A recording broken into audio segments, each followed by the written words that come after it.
Good to have you here on this Monday. Kevin Thomas, BJ Bennett, Ben Troop, glad you're making us a part of your day, streaming live, ESPNCoastal.com. Also on Facebook, Twitter, and YouTube. Glad you are with us. So much to get to. Brackets. Hopefully yours is hanging in there. A lot of folks in shambles after a number of the upsets that took place over the weekend. We'll get to that. But certainly the news of the day, another state of Georgia icon gone. Matt Ryan to the Colts for a third-round pick. Reaction, BJ and Ben. I mean, this is, again, we had Freddie Freeman gone. Braves elected to go a different route. He ends up with the Dodgers. This, end of last week, Falcons asked Matty Ice. They say, look, why don't you defer that roster bonus a couple more days while we try to work out this Deshaun Watson thing. Obviously, that didn't happen. So then you sit here on Monday saying if it don't happen, then you owe Matt Ryan $7.5 million. And you knew the Falcons right there, the writing on the wall. We already publicly tried to trade you for Deshaun Watson. Now what are we going to do? We loving you now, or what's going to happen? The Falcons end up trading him today to the Colts. First, I want to say thank you, Matt Ryan. I mean, I want to make sure I get that out. I think too often the times, Kevin and BJ, this is how you know you're iconic. You know you're iconic when everybody's like, reacting to it. It's not even Falcons fans. 14 years is what Matty Ice gave the Falcons. 14. Offensive Rookie of the Year, regular season MVP, first team All-Pro, 4-time Pro Bowler, Super Bowl appearance, almost 6,000 yards. I know we're gonna get to where he sits as far as like Atlanta Falcons legends, but had to follow Michael Vick, right? But made Atlanta a perennial playoff contender every single year because of him. I'm not taking it away from Matt. I mean, for Roddy White and Julio Jones and Tony Gonzalez and Michael Burnett-Turner and all the never had a defense. Never to this day don't have a defense. Never had a consistent pass rush. Had an okay offensive line. Never Tom Brady type offensive line. Never complained. This dude went out there, he got it done. Since 2008, Matty Ice knew I got to play well for us to have a shot. And I don't know how many players can say that. But yes, it is. I mean, it is bittersweet because Kevin, BJ, let's face it, we've grown used to seeing Matty Ice run out there for the last 14 years. Now he's not. Now, I don't know how much he would have helped had he run out there in 2022. It would have been good because at least you know who they're saying from Boston College. Matt Ryan now is going to be from who the hell knows university, so-and-so, so-and-so. And that's going to happen. But I will say Matty Ice survived 14 drafts because that's what people don't realize. They're trying to find your replacement every year. Couldn't do it. Played in the same division with Tom Brady, Cam Newton, and freaking Drew Brees. So I just think that I knew it was something up when they told him to quote them. When you start telling veterans to defer money, wait a minute, Matt. Before we give you this money, let's wait till Monday come. It had to do it by 4 o'clock. Kevin, there's something about these deadlines, huh? Same thing with baseball. If they can get it done by 5, me and Kevin watching the ticket, just got it done. So, hey, man, that 5 o'clock, 4 o'clock, 5 o'clock hour was serious. But, BJ, at the end of the day, the end of an era is going to be bittersweet. It's going to be hard to see him not run out there. But I think when you talk about what can a player do, and once again, we go back to it, it is hard to be a lifer. It is hard. Sometimes they ain't even in your control. Matty Ice, wish nothing but the best, man, but it's going to be hard to watch him not being in that red and black in 2022. Yeah, end of an era. You're right. I mean, you think about Matt Ryan and all the success he's had. I mean, Kevin, I remember years ago when you used to talk about this is a franchise that has not had back-to-back winning seasons. And, Matt Ryan was able to help you become a consistent winner in the National Football League. And listen, this is a guy that might be a Hall of Fame quarterback by the time it's all said and done. I think it's a really good chance. Yeah, I mean, and may already have clinched that spot. We'll have to wait and see. But you wish him the best with the Colts. I think the Colts are going to be a really good team. They're in the AFC South with Matt Ryan now. But you think about just all the production, all the stats, all the wins, the milestones. You talk about being in a Super Bowl where for 3 quarters you were it was a storybook. I mean, it was 3 quarters and 3 quarters. Yeah. I mean, it was amazing to see the Atlanta Falcons play like that on that stage. You think about the MVP season, and I know, Ben, you've always said, hey, this is the way sports goes. This is how it is from a business standpoint, but it's just crazy to think about, guys, the longevity of Matt Ryan, the success, And then here on a Monday, it's all right, 3rd round pick, it's over, move on. I mean, it's just wild. And it's crazy to think that that's all you got for Matt Ryan. I know he's at the end of, I say the end, but I mean, he's on the backside, obviously, of his career at this point. But a 3rd round pick, a guy that has meant so much to your franchise. And again, I think you talked about what did Freddie Freeman mean to the Braves. And when that deal went down, I think Matt Ryan means much more to the Atlanta Falcons. I've said it on this show. I've said it a number of times on the air, BJ. This is, or was now, the golden era of Falcons football. Your history outside of number 2 ain't much. Chris Chandler had a blip. Michael Vick made it sexy to be in Atlanta, but you didn't win a whole lot consistently. Matt Ryan got that done. Back-to-back winning seasons for the first time. I mean, it's not like this is a franchise as young as the Jacksonville Jaguars. This is a franchise that had been around a hot minute, never had back-to-back winning seasons. Matt Ryan busted that. Matt Ryan was the face of the franchise. Matt Ryan won 120 games. This is just by my quick count. 120 games as a Falcons quarterback. You know who the next closest is? Steve Bartkowski, 55 wins. Michael Vick, 38 wins. So he is by far and away the best thing you have ever had at quarterback. 5 playoff wins. Next closest, Michael Vick, Chris Chandler with 2. In the history of the franchise. Like, this is it. This is in the Green Bay Packers. We go, oh man, remember back in the day we had like Bart Starr and all that. No, this is everybody. This is Bart Starr, Brett Favre, Aaron Rodgers, all in one cat for one franchise, because you had Matt Ryan, Michael Vick, got you to an NFC Championship game, and then you had that run in the late 90s with Dan Reeves. Outside of that, this franchise sucks to talk about. I'm being honest. Yeah. No. And where are you going now? Ooh. Probably right back to that same train. We'll get to that in a minute. But I want to ask you guys something specifically, because I feel like this has become a talking point from what happened last week up until this week. Obviously, with the Braves, Ben, and again, I think you do a good job of kind of defining for us the difference between the business aspect and the professional aspect of it, of how it goes. But obviously, the Braves were waiting for Freddie Freeman. Yes. He drug his feet. They had to move on. So people were like, hey, Freddie, Braves did all they could do to do right by you. They offered you a deal in the light of day when all the numbers came out. Maybe offered you the best deal on the table, and you said no. Braves had to move on.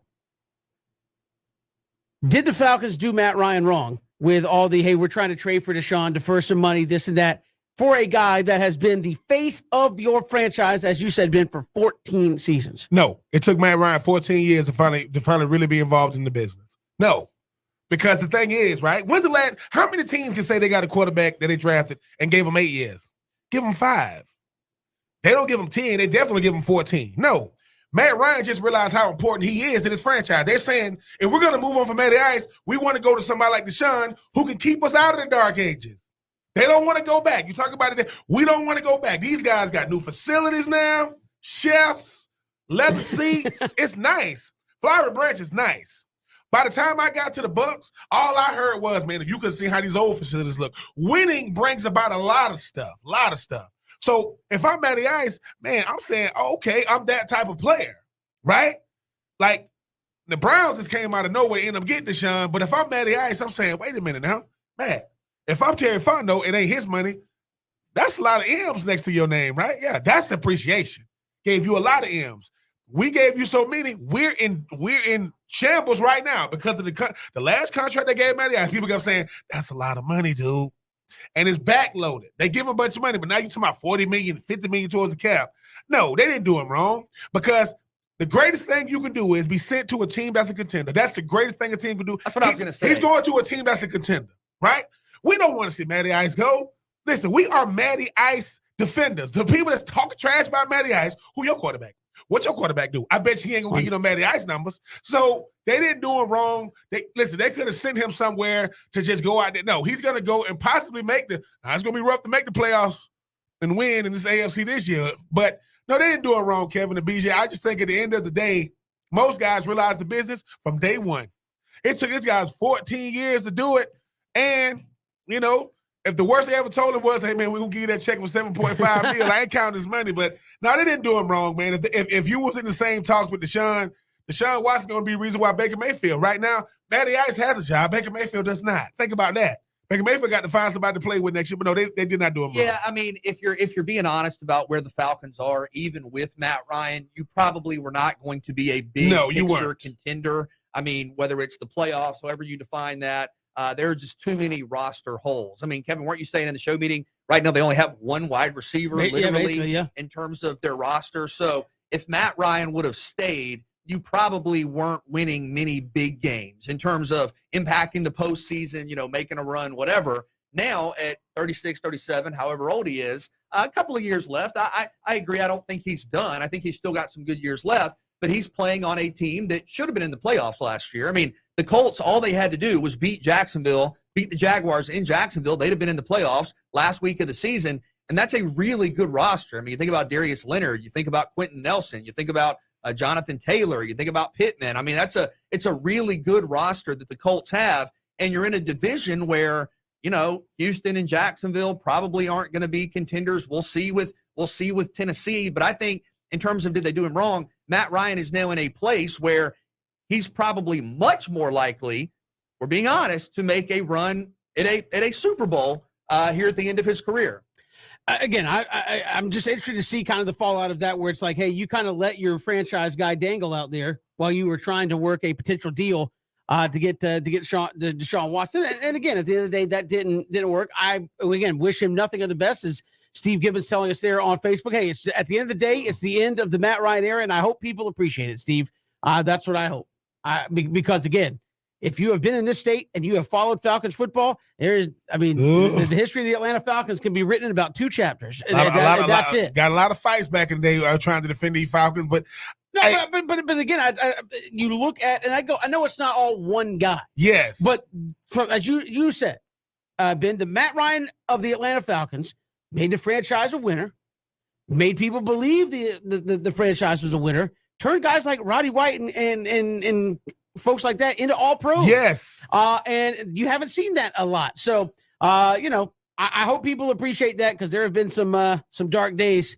Steve said he's been a fan since 1980. Hey, that is a long time. There's some rough stretches in there, Steve. So, but I hope people, because I do feel like, especially in the last handful of years, people have gotten caught up into this. Well, Matt Ryan didn't win the Super Bowl. He didn't do this. And I feel like there was more like, why has Matt Ryan not been good for us this whole time, than it was appreciate that. Yeah, when Matt Ryan came to the Falcons, this team was this team had the history of the Jacksonville Jaguars. It was bad. I mean, really? Yes. I don't get that nonsense. I mean, we talk about Matty Ice.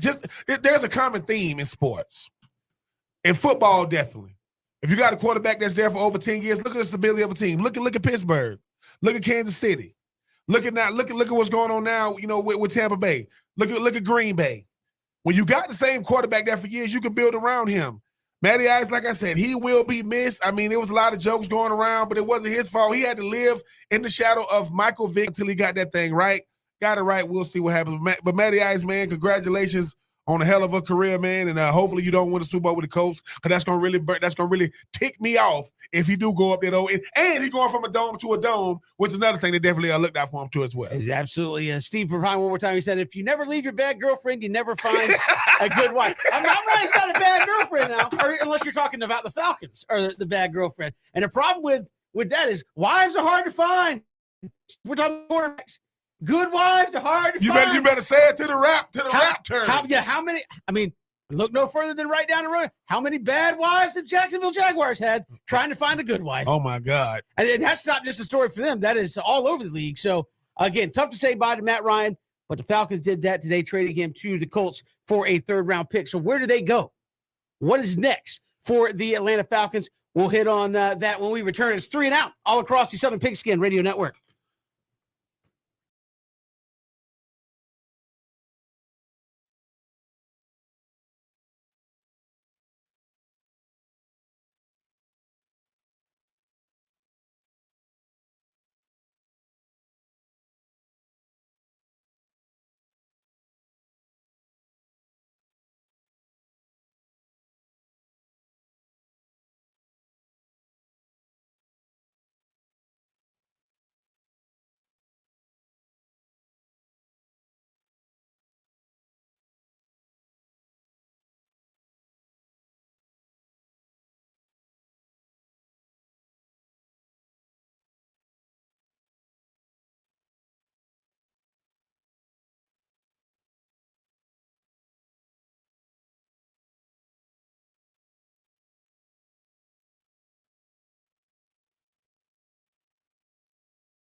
912-342-7184, 912-342-7184, the end of an era. Matt Ryan going to the Colts. Falcons get a third-round pick out of that. And, fellas, we'll take calls on this as well. Where do you go from here? Because on the roster, you have Felipe Franks and you have A.J. McCarron. A lot of reports that Marcus Mariota might be making an ATL appearance because of ties to Arthur Smith. I don't know if anybody thinks Marcus Mariota is a guy that's going to win. I don't know if anybody thinks whoever the quarterback is, minus Matt Ryan, and looking at the talent right now on the roster, is going to win. What do you do here if you're the Falcons? Great question and a lot to consider. And the draft is of course, going to be a critical part of what Atlanta's doing, not only in the short term, but in the long term. You know, you look at the draft order, you have a top 10 pick. Well, do you get Malik Willis? Do you feel like he's your quarterback for the future? Do you feel like you have so many roster holes that maybe it's just best player available? I mean, it's really hard to get a sense for who's going to be out there. If you look at some of the mock drafts, you've seen Atlanta taking Kayvon Thibodeau. Could he fall? You've seen Kyle Hamilton. Could he fall? I don't think one of the offensive linemen will be there, but could Charles Cross be there? Would Derek Stingley make sense to pair with AJ Terrell? It's tough. And you signed Lorenzo Carter today. That helps with the edge rush some, but you have a lot of questions. I mean, I think it's easier to kind of identify the weaknesses than it is to identify the strengths at this point by a wide margin. So you're limited with what you can do in terms of free agency. The draft is going to be critically important, but I want to get your thoughts on this, Ben, because you've talked about this before. You've talked about it as it pertains to Jacksonville, is kind of once you go through that rebuilding cycle, it can be really hard to get out of, which is why for the longest time you've seen some of the same teams pick at the top. It's never as simple as, okay, rebuild, get a top 10, top 5 pick for a couple of years, and then you'll be great. I mean, Cleveland's been picking at the top. Detroit's been picking at the top. Jacksonville's been picking at the top for a number of years. Is it as simple as some people are kind of saying with blogs and Twitter? Say, look, kind of go through it this year, the rebuilding process, draft C.J. Stroud or Bryce Young, and then you'll have the free agency money and the core. How do you kind of evaluate the next 2 or 3 years here? Because I do think Kevin's point's a viable one. This has been the golden era of Falcons football for the last even close decade, for the last decade plus. Yeah. How do you transition from that through what obviously is going to be a difficult time to whatever the future may hold? You got to trust Terry Fontenot. That's what you brought him in for. Terry Fontenot's been 18 years with the Saints, right? He put together that roster. He's a big reason why that he told his trainers, hey, that guy Drew Brees is down in Miami. You will say he will pass his physical. What? He is going to pass it. And look what he did to the franchise. Now, listen to what you're really saying. How do we get another Matty Ice? That's hard to do. That's 14 years. See, Matty Ice was almost too good because you want that again. You want to be able to, if you play great at middle linebacker for Chicago, we want the next Brian Urlacher. If you play great for middle linebacker with the Ravens, he's the next Ray Lewis. No. Matty Ice shows you what it could look like when you believe in the same guy for over a decade and you give him weapons. At the height of Matty Ice's career, how good is he? MVP of the league, offensive player of the year, took him to the Super Bowl. Most players at their peak, they still ain't going to do that. At their best, they're still not going to be first-team All-Pro. So Matty Ice shows in the same league with Drew Brees, Tom Brady, Cam Newton, so on and so forth. First-team All-Pro. I will say this, though. The one thing Atlanta don't have is money. They don't have any money.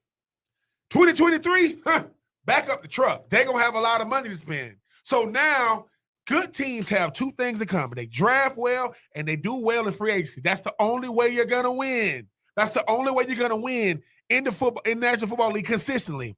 Young guys need to be shown the way by older guys. When I come on the radio, if I just jump on the radio, don't nobody tell me anything, it's going to be bad. Hell, it's probably bad with the help. But I'm just saying you got to show, like BJ, Kevin, y'all talk about a winning culture, right? Look at the Braves. Why can the Braves really move on from Freddie Freeman? They don't want to do it, but the culture is set. How do I know? You won the World Series without your best player, not named Freddie Freeman, Ronald Queen Jr. Like, the culture is set. That's what you don't want to. That's why I be saying, don't start playing bad to get a player because he's one guy. Bryce Young, C.J. Stroud, great players, rookies, one guy. You want them. Why is Lamar Jackson good? Walked into a winning culture with the Ravens. They just built around him, right? Built around him. So I just, for the Falcons, you got to be careful because outside these 14 years and them exciting years with Vic, now the Vic years were exciting. They weren't winning years. They were exciting football, and that's one guy. You know who loved Michael Vick? Algie Crumpler, because he's the only one that was getting the rock. And he had Mike Jenkins and he had Roddy White. People forget. Roddy White got drafted when Michael Vick was there. But he played with Matt Ryan. No, he became Roddy White with with Matty Ice. So I think the thing about now with Atlanta is don't lose the culture, man, because that's what's hard to get back. Ain't but one team gonna win it, and Tom Brady won't leave, so he gonna really decide what happens in the NFC until he leaves. But I do think that you move Matt Ryan, so that's no longer a talking point. All right, we moved on from him. Get a veteran in that can help. Because BJ and Kevin, listen, they pair that veteran. If you're Terry Fontenot, do you look at, potentially you mentioned Arthur Smith and Marcus Mariota. Do you bring in Mariota as kind of the veteran quarterback and then get a Malik Willis or I think he's the guy that follows the guy. Like you never you never want to be the guy that follows the guy. Like you don't want to be the guy that follows Steve Spurrier. God forbid you're the guy that follows Nick Saban at Alabama, because if you don't win 7 championships in 10 years, then you're going to be fired and you'll be the worst coach ever.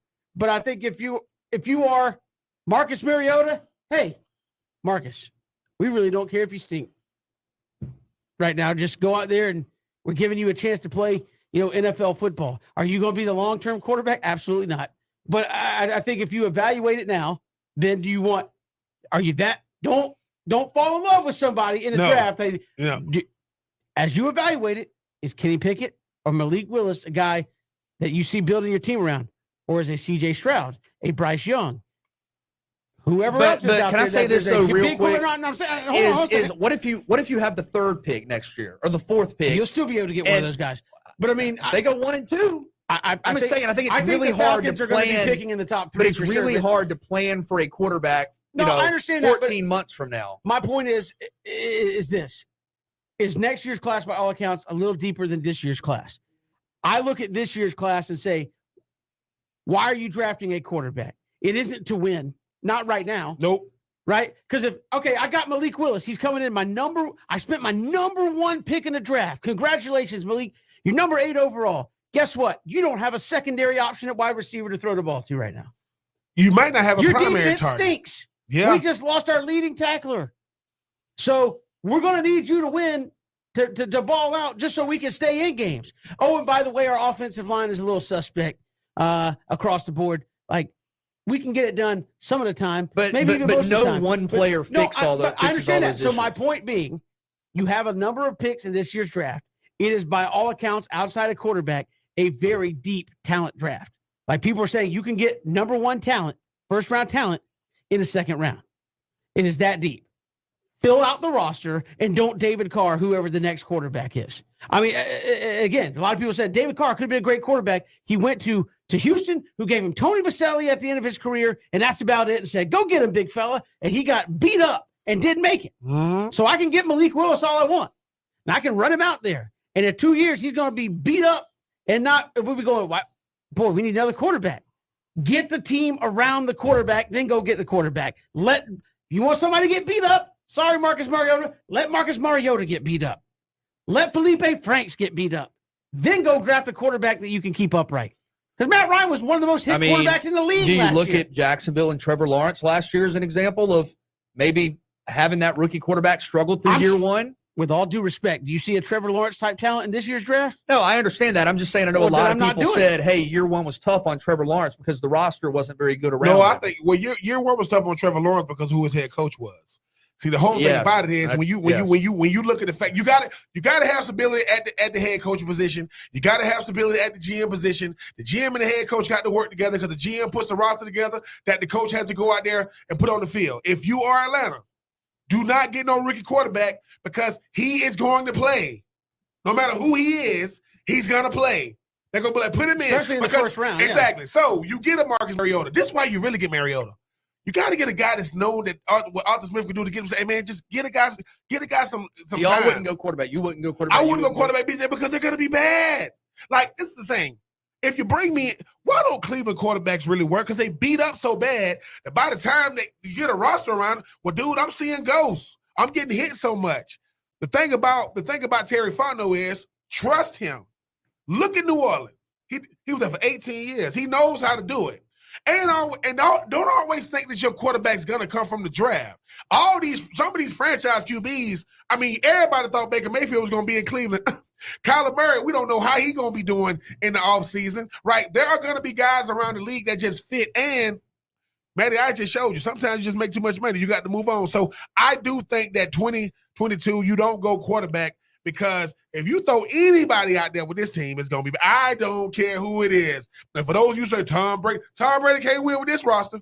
I don't care who this quarterback is, but Atlanta wasn't going to be competing for no championships in 2022 no matter what, even if Matty Ice come back. You just stay the course. That way in 2023, when you do got money to spend, now you're talking about Kevin putting that roster together because make no mistake about it, Atlanta is a nice destination. Atlanta's in the AFC South. Tom NFC Brady. South. I'm sorry, NFC South. I apologize. And if they were in the AFC South, they might have a chance of winning it this year. They might, but I just think that if you are Atlanta, right, you learn from what Matty I showed you. Hey man, you got to get a quarterback eventually. We understand that, but look at the NFC. You go, okay, we get a quarterback. Can we beat Tampa? No.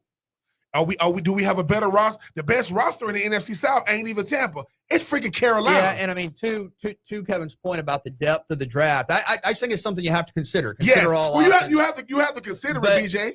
But if a Kyle Hamilton or a Kayvon Thibodeau fall to 8, and if there's a run, I know you mentioned a run on offensive tackles, maybe one of those defensive guys slide down to 8, I think that would be something that would really benefit Atlanta. There's so much talent in the draft outside of quarterback. I'm just not doing it. And again, BJ, we can get to the Trevor Lawrence thing.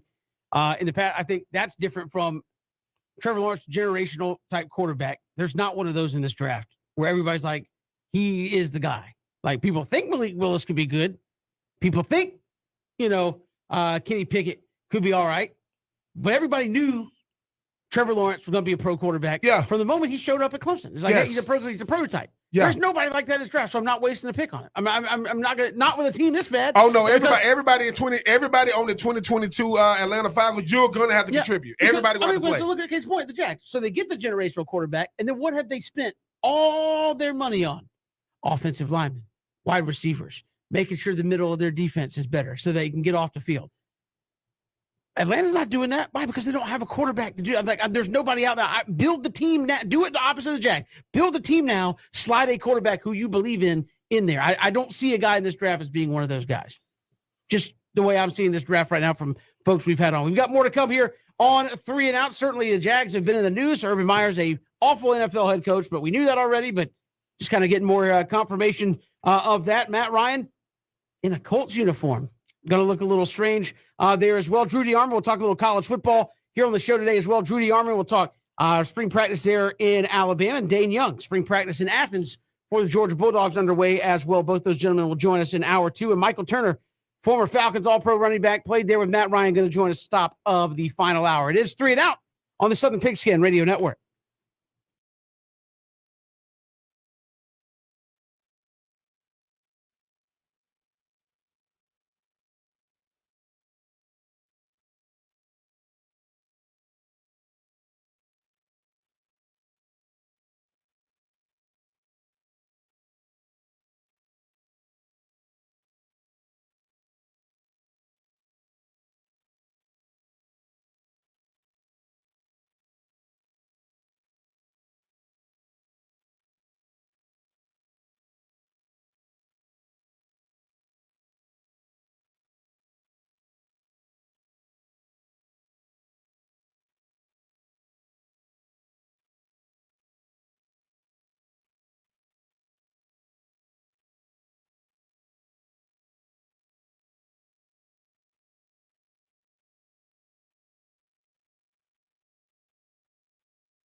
Good to have you back here, 3 and Out on this Monday. Kevin Thomas, Ben Troop, BJ Bennett. Glad you're making us a part of your day. So much to get to here on the show with some college football spring practices going on. Drew DeArmond from TiderInsider.com will join us. Alabama spring practice underway. Also, Georgia spring practice underway. Dane Young will join us coming up in hour number 2 as well. But a lot of NFL news out there. Of course, Matt Ryan going to the Colts. And Jacksonville probably never happier that they've moved on from Urban Meyer than they continue to be probably on a daily basis. But report out from The Athletic citing more behavior from Urban Meyer that obviously folks in the locker room did not take kindly of. DJ Chark put it out there saying, look, he feels like threats are what motivates. I know he would come to us and tell us receivers we weren't doing good. He wasn't going to fire us. He was going to fire our coach. And he would usually say that when the coach was around. So he said the way he was running the ship, it was impossible to succeed. And so I think some of that stuff, Ben, you would say, okay, maybe wrong tactics, but trying to motivate guys saying, look, I'm going to fire the receiver coach when he's standing right there might be more of a message to that guy than it was to the receivers. We see people do kind of different things like that, not making it right, but certainly other things where he's talking to Trevor Lawrence about a wide receiver. John Brown said, look, you got to slow things down. You know, those guys from the South, those transcripts say, right? Meanwhile, Trevor Lawrence from the South, obviously as well. And, you know, just basically the give a you-know-what factor with Urban Meyer apparently very, very low in regards to, well, just about everything in coaching the Jacksonville Jaguars. To me, Urban Meyer lives up to his reputation of being, a three-letter word in the front and an H-O-L-E in the back. I mean, that's what it is, right? There's no way to try to look at this any other way. BJ, something we was talking about. The National Football League is professional football, but the setting is not always what you would like. The only thing saved Urban Meyer was the livelihood. Urban Meyer should have got somebody should have punched him in his face.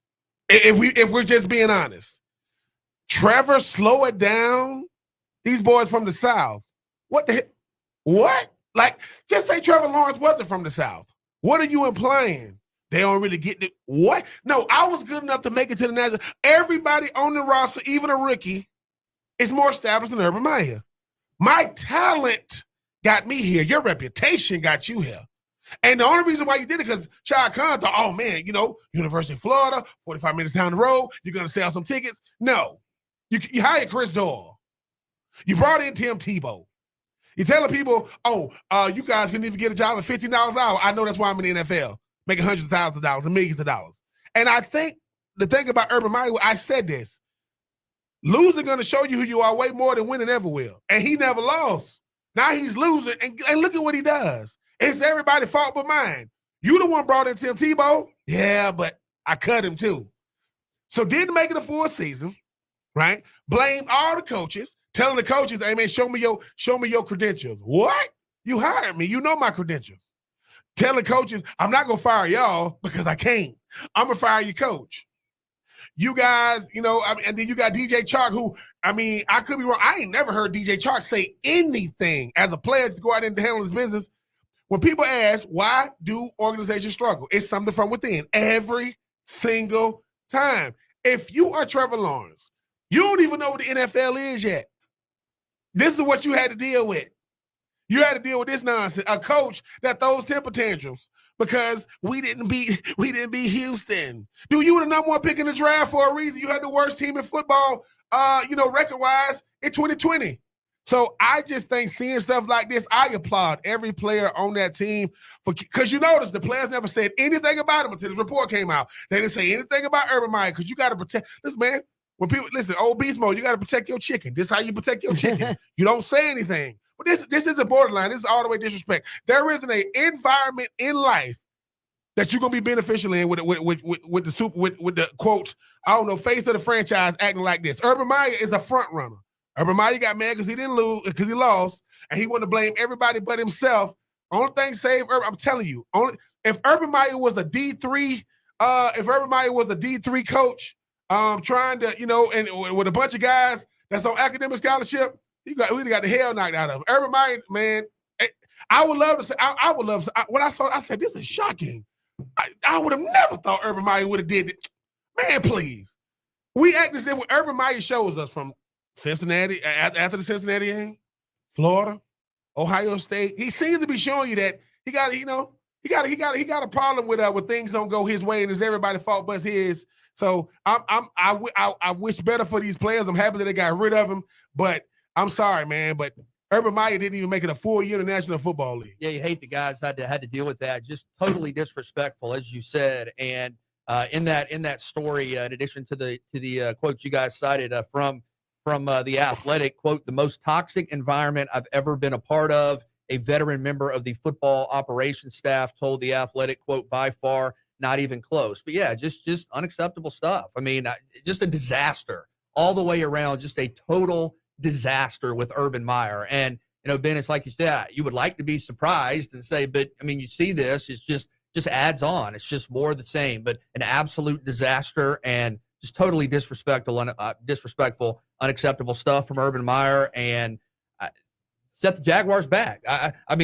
This was a terrible hire. This was a terrible tenure. It's not one thing. It's not two things. It's not three things. It's 7, 8, 9 things, and just hate the guys had to deal with this. Yeah, again, Jacksonville moving on with Doug Peterson, and we'll see what this free agency run that the Jags have been on pays off dividends in the short term. Do have some quick breaking news. Marcus Mariota is now an Atlanta Falcon. You better act like you know if you didn't know. I'm just saying. I just had to throw that out there. Marcus, man. And you know what's crazy? Isn't it crazy though, right? You know what's really happening now in sports, Kevin and BJ? The insiders, they won't even give us a chance to try to. Marcus Mariota, they said he might already there. He would probably just sit at the airport saying, can I leave now? Can I get in the car now? Can I go over to Flowery Branch? Sitting across the street at the he needs some wide receivers. He needs some wide receivers. Some. Listen, Marcus Mariota, his agent, he represented by Scott Strickland and people, man. I mean, no, I'm sorry, Greg Sankey and people is the one who looking at him. Nothing being leaked, but hey, Marcus Mariota, welcome to the ATL, Shawty. Yeah. Yep. Unfortunately, you are the man replacing the man. 2-year deal, and I hope that health insurance is paid up. Because it could be rough. Does it come with a masseuse? Yeah, we will come back. We've got more to come here. 3 and Out on the Southern Pigskin Radio Network.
Good to have you back. 3 and out. Marcus Mariota, Falcons quarterback, 2-year deal for the former number 2 overall pick in the draft. Of course, was with Tennessee while Arthur Smith was there as a tight ends coach and then offensive coordinator in 2019. That was Mariota's last season. So you get a guy that has some familiarity with what Arthur Smith's trying to do.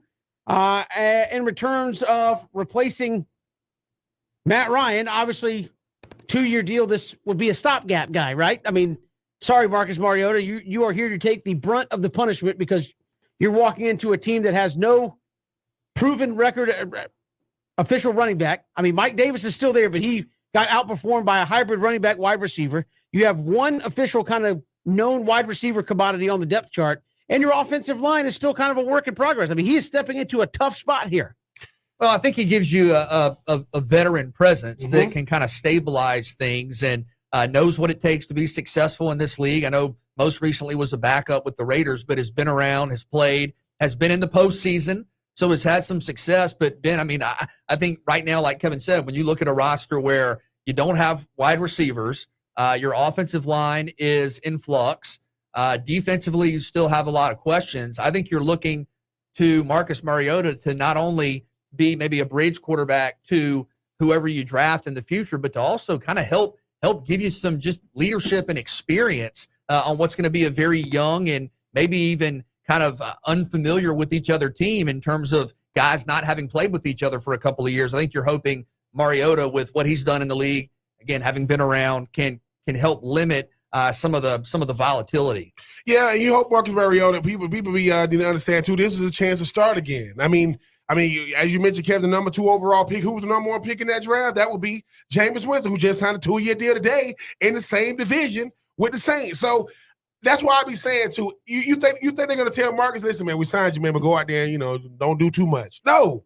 Marcus Mariota saying, look, man, I'm trying to show people that I'm a valuable starter, even if it's not gonna be for this team down the line. Yes, Marcus Mariota knows I'm just a Band-Aid for this team right now, but that gives you hope because I'm thinking about Kyle Pitts. Number 1 pick last year in 2021. He scored 1 touchdown. That wasn't even in America, right? When he did it.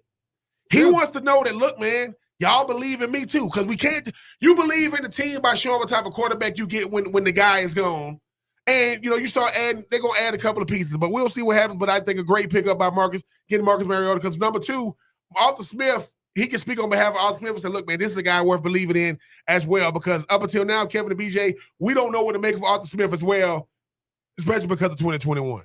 Yeah, and again, I think obviously making this move, Arthur Blank has to know 2022 is going to be rough. It's going to take a minute to get back where you want to be as a franchise, right? I mean, which is several years now removed from a Super Bowl appearance. I mean, you hate to say that far out from the season, but yes. That's true, but I want to me, this is where it all changed.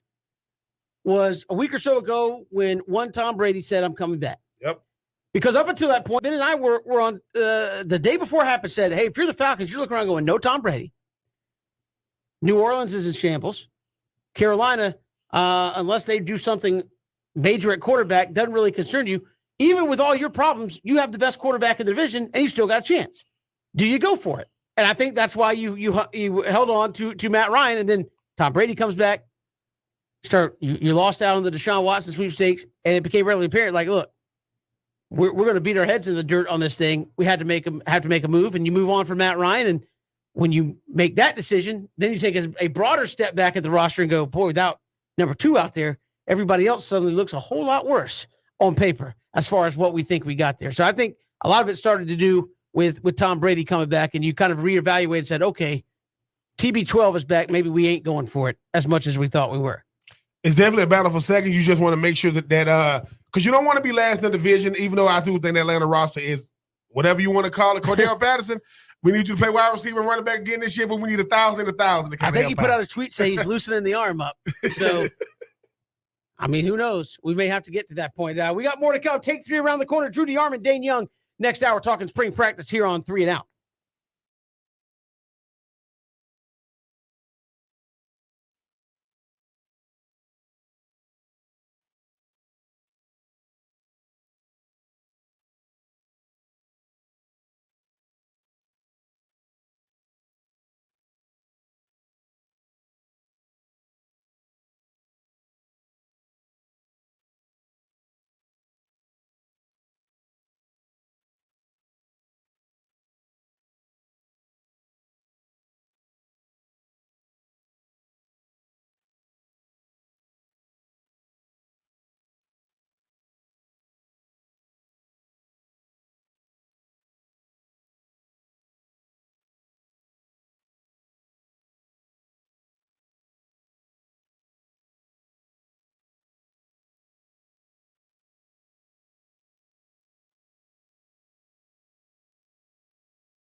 Good to have you back here, 3 and Out on this Monday. Kevin Thomas, BJ Bennett, Ben Troop. Glad you are making us a part of your day. So much to get to this hour. Trudy Armand, 97.7 in Huntsville. TighterInsider.com will join us. We'll talk Alabama spring football. Also, Dane Young, UGAsports.com. We'll talk about the Dogs. They are right in the middle of spring practice as well. So we'll get to that in just a couple of moments. But that being said, and I'm efforting BJ Bennett to find it. Let's take 3 here on this Monday. All right, fellas. Take 1. Is Matt Ryan the greatest Falcons player ever? Wow. We were just talking about kind of the greatness of Freddie Freeman last week. Probably, it depends on the metric you're talking about, the metric you're using. But I think it's fair when you look at a guy that took you to a Super Bowl, when you look at a guy that won an MVP. Isn't he been already in the top 10 in the National Football League in history in passing yards? I think it's reasonable to look at his trajectory and say could finish in the top 5. I know if you go, greatest versus best, and we've talked about Dion before, and you think about Mike Vick, and you think about Jesse Tuggle, and you think about Tommy Nobis, and they're all kind of great players. But I think given what he's done, greatest Falcons player ever, yes, for Matt Ryan. Yes, I mean, and the thing is, look, that doesn't Matty Ice had a lot of things stacked against him when he first got here in 2008. They were coming off a losing season in 2007. First, Matty Ice had to get people say, look, I'm not as exciting as Michael Vick. Check. Look, I have to compete in the same division as then Cam Newton and Drew Brees. Still made the Falcons go out there and be, perennial playoff contenders. Gave you a regular season MVP. 4-time Pro Bowler, first-team All-Pro, Offensive Player of the Year, took it to a Super Bowl. They did not lose the Super Bowl because he did not call an audible. They lost the Super Bowl because the defense forgot how to cover in the second half. Yes, Matt Ryan has a nickname. We call him Matty Ice, right? Everybody calls him Matty Ice. I believe he is the greatest Falcons of all time, Kevin and BJ, because he elevated the status quo of an organization. That's what he's supposed to do. He made Atlanta be a contender year in and year out, even with this rock. Maybe not in 2022. But yes, he is the greatest Falcon of all time. It ain't even close. And that's not to say the other guys were not incredible. Yeah, I mean, Julio Jones, obviously, right there. Julio Jones, Roddy White, yeah. Michael Vick, yeah. Ward Dunn, Tuggle. You had some great players. None of them are Matty Ice. Once again, there's a list. Matty Ice's name is at the top. Michael Vick's name's on it. Roddy White's name's on it. Julio Jones' name's on it. Tony Gonzalez's name is on it. Michael Burner Turner might be on it. Everybody, my name's on it ain't gonna have 10 names. Matty Ice is at the top of the list, and I think he's more than earned it because most guys, when they get traded, people go, okay, cool. Matty Ice, people are like, it's really he's gone? Because we did not realize, when I say we, I mean all Falcons fans or what may have you. You don't realize what you got in a guy like Matty Ice until he's gone. He brought a level of stability it's just that's hard to do. To think about, Julio, Roddy, Tony Gonzalez too, Matt Ryan, just all the talent that's been there. For those of you who don't think that a defense is important, there's a guy by the name of Peyton Manning. When he won with Indy, what did he have? Bob Sanders and those guys, right? Cato Jr. and those guys, Dwight Freeney and those guys. Bob Sanders was the defensive player of the year. When he won his second one with Denver, what did he have? DeMarcus Webb, Von Miller. Who got MVP? Von Miller. So don't think that even the great ones don't either. What did Matty Ice never have? Defense. Never. Has some good players, has some good moments, not a great defense. Matt Ryan, the greatest Falcons ever? Of course, that's not even close. It's not. In terms of sheer wins, he is, almost 80 ahead of the next closest one? Yes. It's not close. It's Matt Ryan by a long, long shot of certainly the best quarterback. I think best player in terms of longevity, what he meant to the franchise.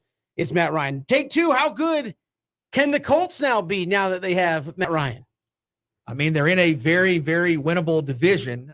Tennessee has been very good, but I don't know that they're unbeatable. Jacksonville and Houston have a lot of work to do. I mean, those are the teams picking first and third in the upcoming draft.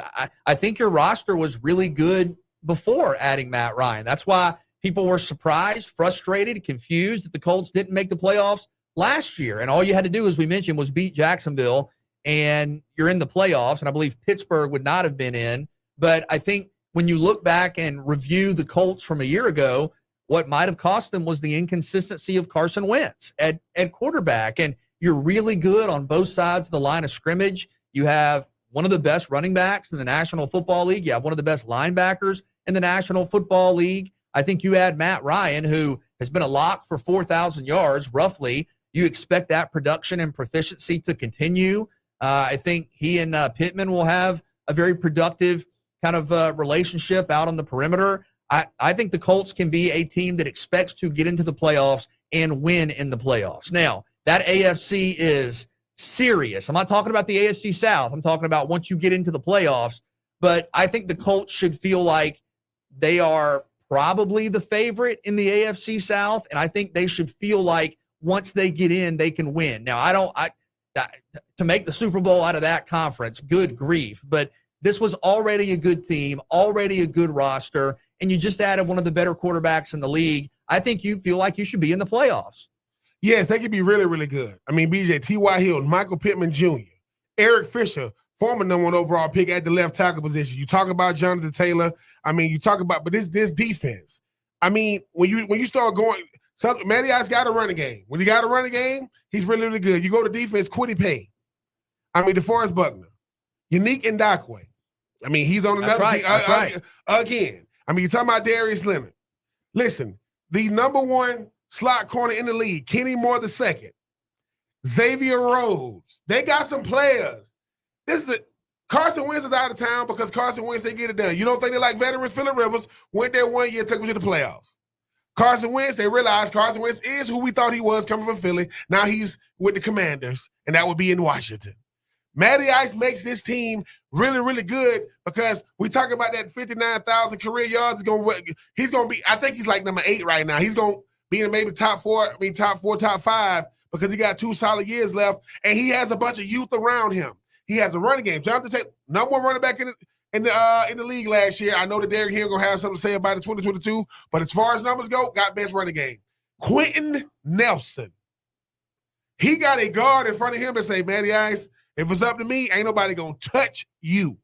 Then he got a defense, and he's in the AFC South.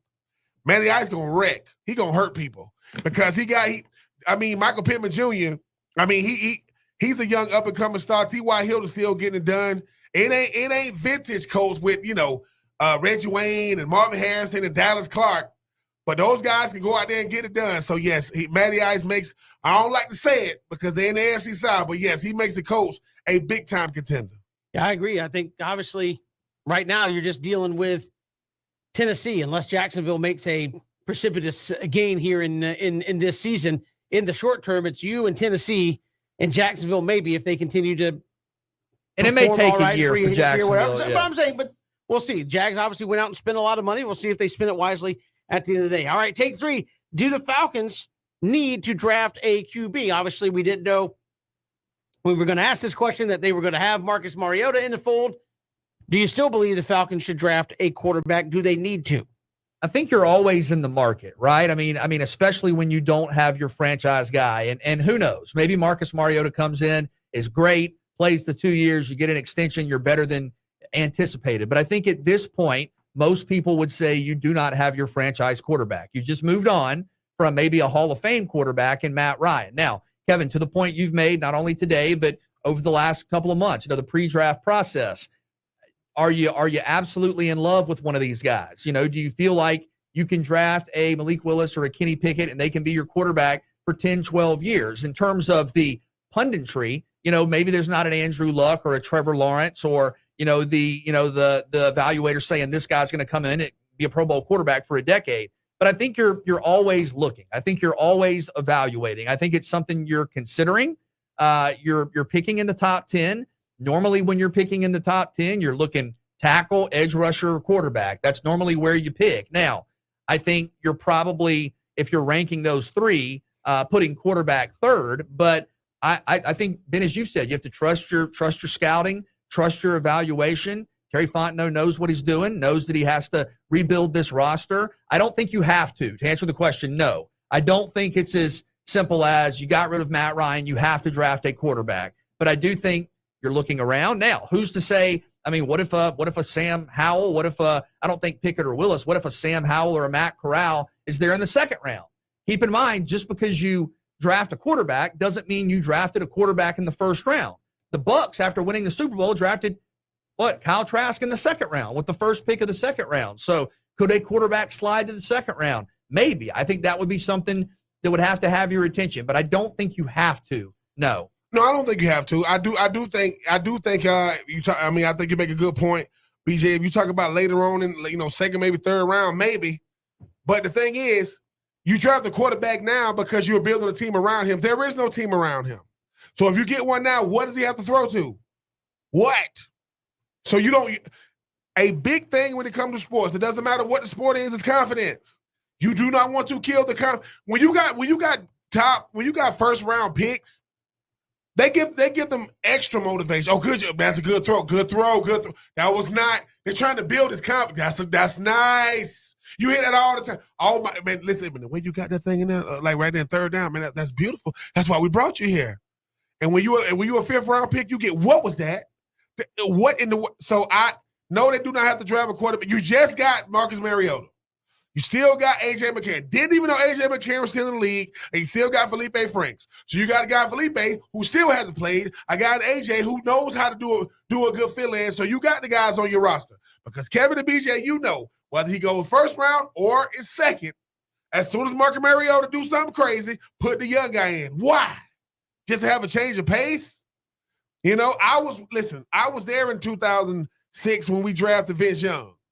They were trying to put Vince Young in for a couple of plays. It didn't go well. People started booing. Now, when they finally put Vince in, he won his last 8 games of the year, won Rookie of the Year. And people thought, this guy's going to be. No, you're on a team that wasn't going to the playoffs, right? It's over with. So I don't think they should draft a quarterback because you draft players, man, who get a chance to play, not guys who wear who wear hats on the sideline, doing signals. No. So don't draft them. You just got Marcus Mariota. You're not going to be competing in 2022 because that quarterback will come in and say, man, I think I can help us get. You can't help Atlanta do any. If Matty Ice can't do it, you can't do it, and that's nothing against your talent. So I would go no, Kevin and BJ. Do not. I would go no on the quarterback. You already got 3 on the roster. I would also say no, and they shouldn't draft a quarterback. As bad as this roster is, don't subject a first-round pick quarterback to whatever it is you have out there. And again, you just got Marcus Mariota. If you draft a quarterback in the first round, sorry, Marcus, you are not playing. You might play the first couple of weeks, but anymore in the NFL, first-round quarterbacks do not sit all year. Trey Lance was one. Jordan Love might be another, but Jordan Love's behind Aaron Rodgers. Outside of that, everybody else got in and played. They're on rookie and have been doing so for the last handful of years. So, no, I think the Falcons should not draft a quarterback and just let this team suffer all the way down to 2-15, 1-16, and get a top 1 or 2 pick next year when that class is going to be loaded with potential quarterback talent moving forward. We've got so much to get to here on the show. Drew DeArmond will join us when we come back. We're talking spring football with him in Alabama. Also, Dane Young in about 20 minutes, UGAsports.com, as Georgia well underway for their spring practice as well. It's 3 and Out on the Southern Pigskin Radio Network.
Good to have you back here, 3 and Out on the Southern Pigskin Radio Network. Spring practices popping up all across the South and certainly in the SEC. Alabama back at it as well. And joining us from TigerInsider.com, Drew DeArmond joins us here on 3 and Out. Drew, welcome. How are you?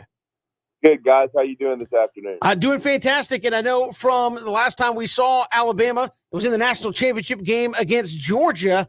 Came up short in that one. What is kind of the focus of spring here for Nick Saban in Alabama? Well, I would say the offensive line is the biggest focus. Eric Wolford is the new offensive line coach, coming over from Kentucky after spending a long time in South Carolina as well. I mean, he's very familiar with the SEC, but they had some staff changes that always happen under Nick Saban, it seems as though, and so the biggest key is and the biggest thing that the question that they have, in my opinion, is finding a couple of offensive tackles, and that's your right and your left tackle. They may not have those answers on the roster right now, at least completely. That's why you hear of Tyler Steen of Vanderbilt being of interest to them. I know he's visiting Kentucky this week and going to visit Alabama by the end of the week. And Eric Wolford, I believe, is very interested in him. So that's going to be, a really interesting, development if that happens. Steen is a guy that started 30-plus games at Vanderbilt on the right and the left side and has a lot of experience. And Alabama's going to take a long look at some guys. They're going to take a long look at J.C. Latham, who was a freshman last year from IMG Academy, a 5-star, and see, how he looks potentially on the right side. He'll probably get a look on the left side as well. They're going to take a look, at guys, even someone that started, on the offensive line in a different spot, because I think what they're going to do, I think what Wolford wants to do, he wants to do a lot of experimentation. He wants to try to see if guys can play different spots and cross-train a little bit. But I think that's going to be the biggest key. They're going to try to figure out, what they have right now at the left tackle spot, the right tackle spot. I think another redshirt freshman, Jaden Roberts from Houston, is going to get a look on the right side. They'll continue to take a look, at multiple options. But I think the biggest key for Alabama is going to be the offensive line. I think they have the answers at corner. Kyrie Jackson played some at the end of last year, Kool-Aid McKinstry. And, of course, as y'all know, they got Elijah Ricks, the transfer from LSU. So I think they feel pretty good about that. And I think they feel good that they've got Jalen Moody back, who decided not to, stay in the transfer portal, and Deontay Lawson at weak side backer replaced Christian Harris. So they've got guys at those spots, but really he is going to be that offensive line because got to be able to protect Bryce Young, the Heisman Trophy winner and the best quarterback, in my opinion, in college football. Drew, every year the draft comes around, Alabama has a couple of receivers. They're going to go high. Obviously, no different this year. How are things looking at the wide receiver position as Alabama brings back, obviously, Bryce Young? What's the depth chart look like out wide? Well, it's going to be interesting because they got Jermaine Burton as a transfer from Georgia. He was a good player for them, but I know what they wanted. He wanted to, I guess, take his game to the next level. He didn't feel like he was being featured in the offense there. Georgia's got an outstanding offense, but they feature the running back and the tight end position. And so I think he wanted to come in, and he knew Alabama had lost 3 starters to the NFL draft. I think he's looking to fill kind of the John Mechie role on the team. Certainly doesn't have the explosiveness of a Jameson Williams, but not many do. I think what it's going to be is it's going to be a situation where I think there's going to be a lot of competition. I think freshmen like Aaron Anderson from Edna Carr in New Orleans are going to be counted on to make an impact potentially. And Alabama's had freshmen that have done that in the past. He has some explosive ability. There's no doubt about it. And so it's going to be interesting to see what kind of impact he can make. And being an early enrollee in the spring is big for him. I don't think there's any, doubt about that. I think Alabama's got some talent at wide receiver. I think a lot of it is young. I do think that they have some returnees, though, that can play. I think Ajay Hall, this is going to be a really key for him. As you guys know, he got on the field in the national championship game. He made some plays. He also left some plays out there. And He's had some maturity issues. He has the size and the talent. There's no question about it. This is going to be a huge spring for him to establish himself and gain some trust with Bryce Young and this coaching staff. If he does not, he could get passed on the depth chart by several guys because, again, there's a lot of young talent there at wide receiver for Alabama, and so there's going to be a lot of competition. And so I think when you look at it, when you look at the Ajay Halls, I think that's some of these young guys and how fast they can mature and how quickly they can, catch on to the playbook. Because if Alabama believes they need to go get another player, another wide receiver out of the portal, they did this with Jamison Williams a year ago after spring practice. I think they will because, according to my sources, they had 2 scholarships available going into spring. One of those could go to Tyler Steen, but it wouldn't surprise me at all if another one of those, scholarships went to another wide receiver.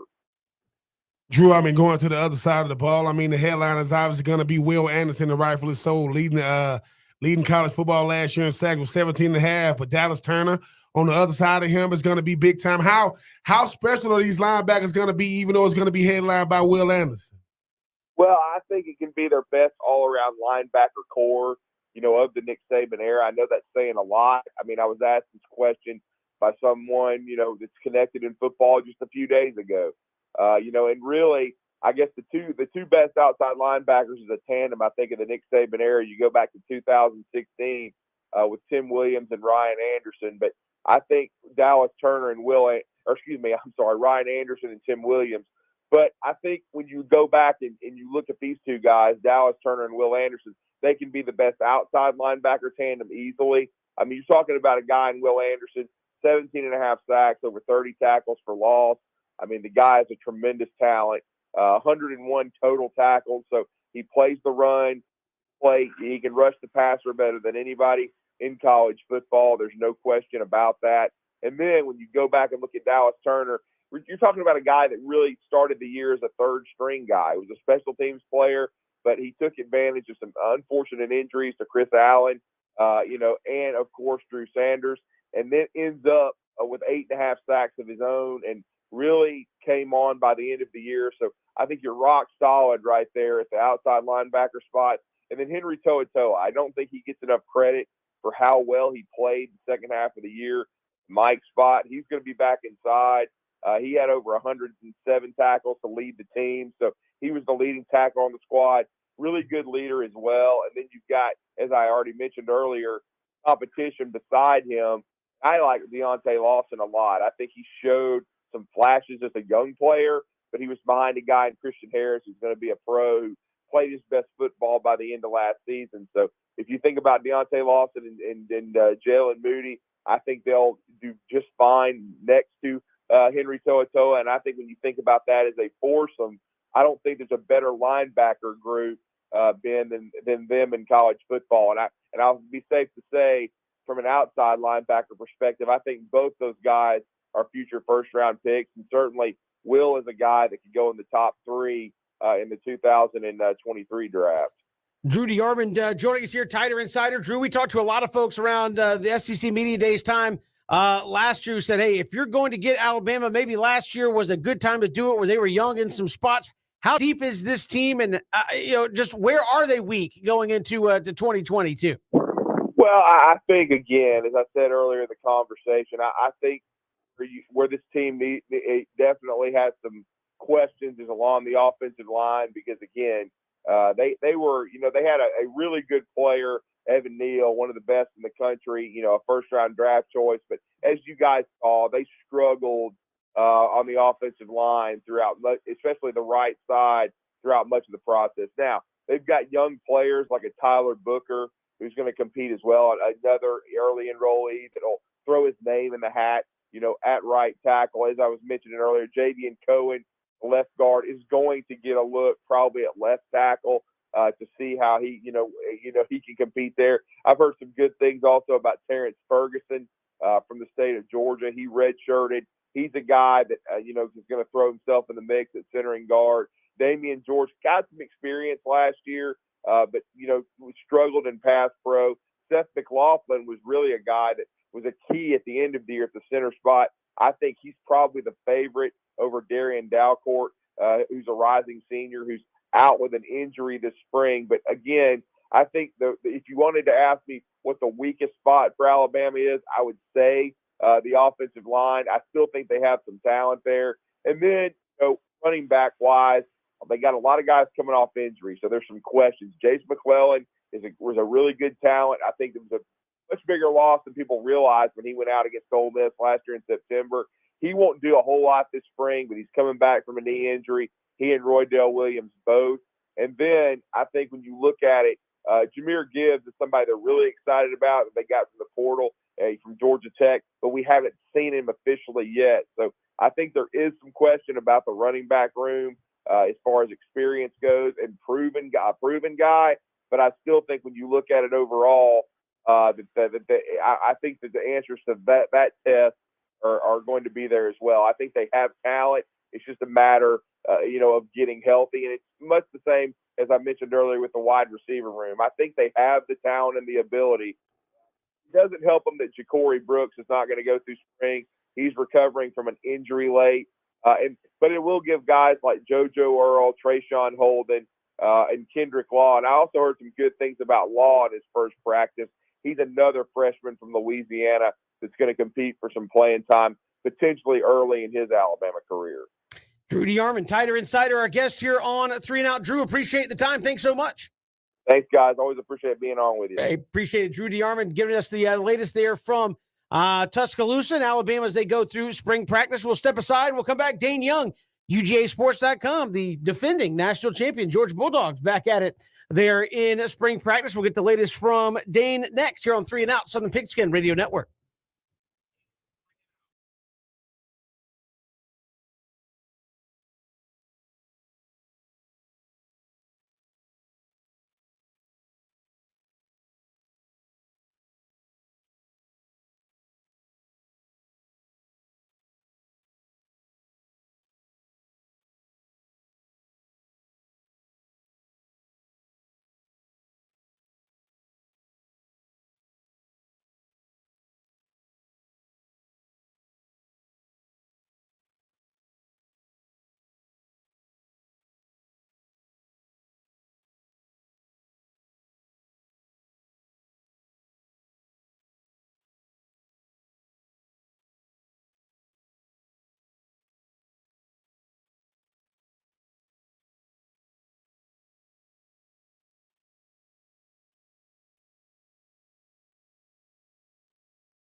Good to have you along here, 3 and Out, all across the Southern Pigskin Radio Network. Kevin Thomas, Ben Troop, BJ Bennett. Glad you're making us a part of your day. Spring practice is back there in Athens. The defending national champs are there, and joining us from UGAsports.com, Dane Young steps in and joins us. Dane, I imagine when you're the defending national champs, spring problems are a little different, but what's Georgia working on here coming through the spring? Well, I think when you're seeing all of these mock drafts in the NFL, it's kind of showing you exactly what Georgia's working on. It's replacing those guys. So you start looking at positions where Georgia has a need, or at least a need of people that you haven't heard of much up until this point. You don't have to look much further than Jordan Davis and Devontae Wyatt. Where do they play? Along the defensive line. Quay Walker and Nakobe Dean and Channing Tindall, inside linebacker. And then obviously Georgia having 2 starting tight ends and Brock Bowers and Darnell Washington not playing in the spring because of injury. There's opportunities at all of those positions. Dane, what's kind of the sense at the quarterback position, where obviously Stetson Bennett had a historic year, top 5 in the country in passer rating, national championship, MVP awards, but we've still heard, hey, there are other quarterbacks that are in competition. How do you assess that? I mean, it's crazy to look back on now, right? Because Stetson Bennett he didn't have half of the fan base sold on him up until probably, the Michigan game. And even then, there were some people that still didn't believe in him halfway through the national championship. But now he returns as the national championship winning starting quarterback. He's going to be the first college football player to have had that resume and come back for NIL stuff. So there's that involved too. But, it looks like Georgia, for the first time in a couple of years, does not have a lot of intrigue in terms of quarterback controversy at the top end. I say that, and then, JT Daniels and Stetson had their thing last year, and the year before it was 4 guys. And so I'm not going to sit here and say it's never going to be a quarterback discussion, but most of what it seems to be is they feel really good about Stetson at number 1. And then at number 2, you kind of have really very little experience. Carson Beck's been around a year longer, but at least I talked to, they tend to like the upside of Brock Vandagriff more at number 2. Best case scenario for Georgia, you don't need either of them for the whole season. Dan, does that mean that with a guy like Stetson Bennett, obviously, what he's meant to this program the last 2 years, it's hard to really measure it, but do they kind of be careful with a guy like Stetson Bennett when you look at the fact, like you said, behind him, there is a lot of experience. I know nobody saw him being as good as he has been thus far. Do they kind of give him like a pitch count saying, look, we want you to get better in the spring. We kind of know what we got with you. That way, he definitely makes it to fall camp and 100% healthy. They kind of unintentionally did that last year, right? When he was the 4th string guy, he's doing some scout team stuff, kind of bounced around down there until they really needed him, and it worked out. So could they do the same thing? Sure, but I think that they're probably going to look at it a bit differently and say, this team is going to really need to score a lot of points, and the offense is going to need to be clicking.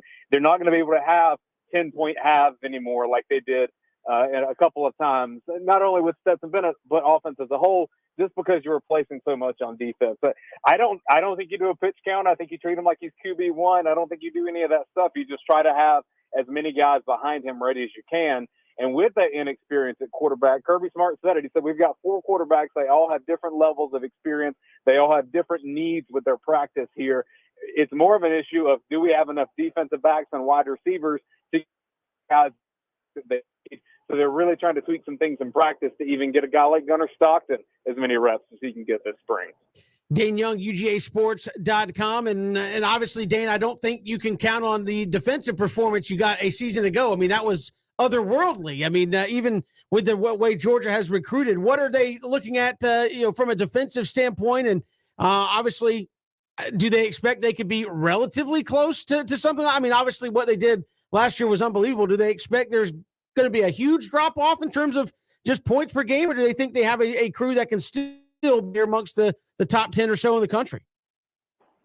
Yeah, I've talked to you guys a couple of times since the season ended, and I keep pointing to the schedule. And if you look at it, it's not a very ferocious one again. So the points per game from the opponent, I don't know that it's going to increase like that much. I don't think it can get lower, frankly. And I definitely don't think you can rely on Georgia's defensive line to just retool and do what it did this past season. That was a legendary group, and they just don't have that level of experience. And I don't probably think that level of talent either, unless the true freshmen that come in are just overwhelmingly just amazing. So, yeah, I would look at it and say the defense will still be really good, not quite as good, but maybe the strengths are in different places. So maybe it turns into the edge rushing is a little bit more solid rather than the inside linebackers. And I do think that Georgia's defensive backs will come in being better this season than last year. You know, they really relied on Darion Kendrick, who got burned a few times and just were lucky that opposing quarterbacks couldn't really punish Georgia for it. I think Georgia's going to be better off with overall more talent and length and athleticism in the defensive backfield. Who are the candidates to replace Jordan Davis? Obviously, probably going to be a first-round pick, but just a remarkable force there at the starting point at the line of scrimmage. You know, you look at guys on the inside, you think Logue is getting a lot of play right now. Again, a lot of people may not know much about him. But Kirby Smart's raved about how he's grown over a couple of years in Athens. In terms of body, it's hard to say, man, coming as a true freshman, especially missing the spring like you will. But Bear Alexander's a guy that you say, is he talented enough that we can keep him off the field? I guess we'll see. You know, when Jordan Davis came in, he was a 3-star, kind of a project player from a recruiting standpoint. And so he kind of came out of nowhere. You really can't teach his kind of size, and I don't know that Georgia has anyone on its roster to replace that kind of size. So I think it's going to be a rotation for a little while. I would say a guy like Logue on the interior is going to be pretty key, at least initially. Jordan moved on to the draft. Jermaine Burton, transfers to Alabama. How is the receivers looking? I know that's going to be a big time competition. Even this time last year, you thought you was going to have a lot more healthy guys coming out of the spring. But how is that receiver room looking, and who's the guy to watch this spring? I think the guy to watch for Georgia as a whole is Ladd McConkey. I just thought he was phenomenal last year. And even if Jermaine Burton wouldn't have transferred, I would have told you I thought Ladd McConkey was the best wide receiver on the team. Versatile, good blocker, a tough kid. So I think that the potential with him is pretty unlimited. I'm not saying he's going to go be a first-round pick one day or anything like that, but he just fit Georgia's offense so well. Marcus Rosemary Jack Saint had a key block in the national championship game. We've seen some ball skills from him. But, as a whole, Georgia's receivers need to stay healthy. That's kind of been the issue. When Arian Smith has played, he's been fantastic, but he hasn't played 30 downs in his Georgia career over 2 years. Like, that's a problem. And so I think you'll see a spot that maybe some of these freshmen can come in. Denylon Morstead is a name that I've heard that, like, hey, you may not be able to keep him off the field. And then obviously when you have a guy like A.D. Mitchell that caught so many clutch footballs, especially in the national championship game with that touchdown, you have to imagine that he and McConkey are probably odds-on favorites to play a lot of wide receiver. Dane Young, UGAsports.com, joining us. Dane, you mentioned a few of them here. Who are some of the new names that have come in that are going to get a chance to play maybe a lot in spring and really get a look at getting on the field? I know when you win the national championship, you got a pretty deep roster usually, but are there some guys that are early enrollees or just coming on the scene that are going to get a real chance to get some legit playing time come fall with how they do here? Yeah, and I think you look at the depth chart with the spring and say who's available. So I mentioned tight end with Bowers and Washington missing the spring. That means a new guy like Oscar Delpa is going to have plenty of chance to come in. And even he's not brand new, but I mean, Eric Gilbert was not with the team for most of last season, so I'm going to include him too. That Gilbert and Delp will be paired along with Rylan Godey and really opportunity to take all of the reps at tight end. And then when you start looking at defensive line, I've heard a lot of good things about Michael Williams, a true freshman from Hardaway High School in Columbus, Georgia. And, with him and a guy like Darius Griffin from down in your area, like I think there's a lot of room on Georgia's defensive front and a lot of different names that can circle in there. I never know how much you're actually going to learn in spring publicly because, at G-Day at the spring game, they don't want to show you everything. But we did see enough from Brock Bowers in spring to say, okay, yeah, I can see how that guy's going to be the real deal. So we're trying to identify who are those guys going to be. I don't think you kind of learn that until at least some of the scrimmages happen and some of the information starts leaking out from there. Of course, Kevin mentioned it right at the start of the segment, spring practice opening and underway for the defending national champions. I mean, has that added to the tempo at all? I mean, what's it been like covering spring for the national champions there with the Dogs? I think if anything, it's kind of manipulated the schedule a little bit. Typically at the end of the season, the team has a banquet and they kind of get the guys off and running. By the time Georgia got back to Athens after winning the national championship, and this is kind of the Nick Saban thing, right? About like, oh, we're so far behind in recruiting because we were off winning national championships. I do think the schedule just made it where there wasn't much time in between the end of last season and then now the beginning of this spring football camp. So I don't know that there was like this big proper farewell other than the national championship celebration. And so that just turned the page very quickly. Kirby's really trying to say this is a different team. The national championship is something they'll get to celebrate one day. That all's out the window. It's the work kind of mentality.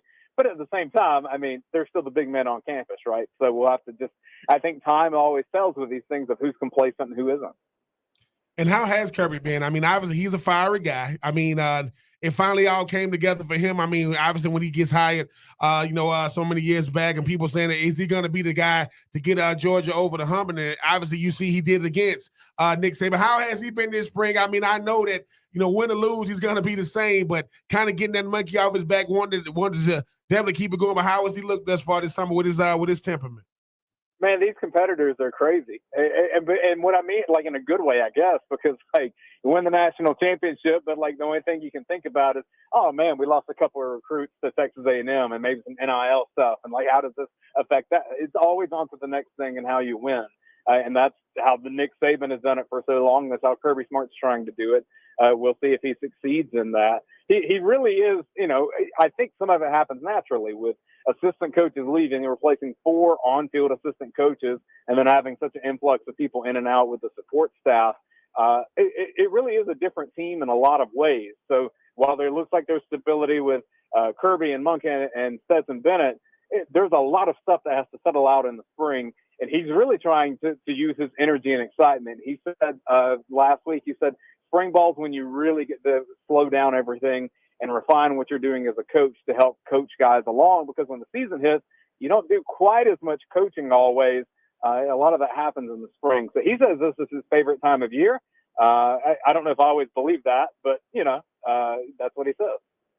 Dane Young, UGAsports.com, our guest here on 3 and Out. Is Georgia back at it for spring practice? Dane, appreciate the time. Thanks so much. Always a pleasure, guys. Thank you. Dane Young, UGAsports.com, joining us here on 3 and Out. Hey, in case you haven't heard, Matt Ryan got traded today. We'll get to that next. It's 3 and Out, Southern Pigskin Radio Network.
Good to have you back. 3 and Out on this Monday. Kevin, BJ, and Ben will have the burner, Michael Turner, coming up in about 20 minutes here on the program. Former All-Pro running back there with the Falcons.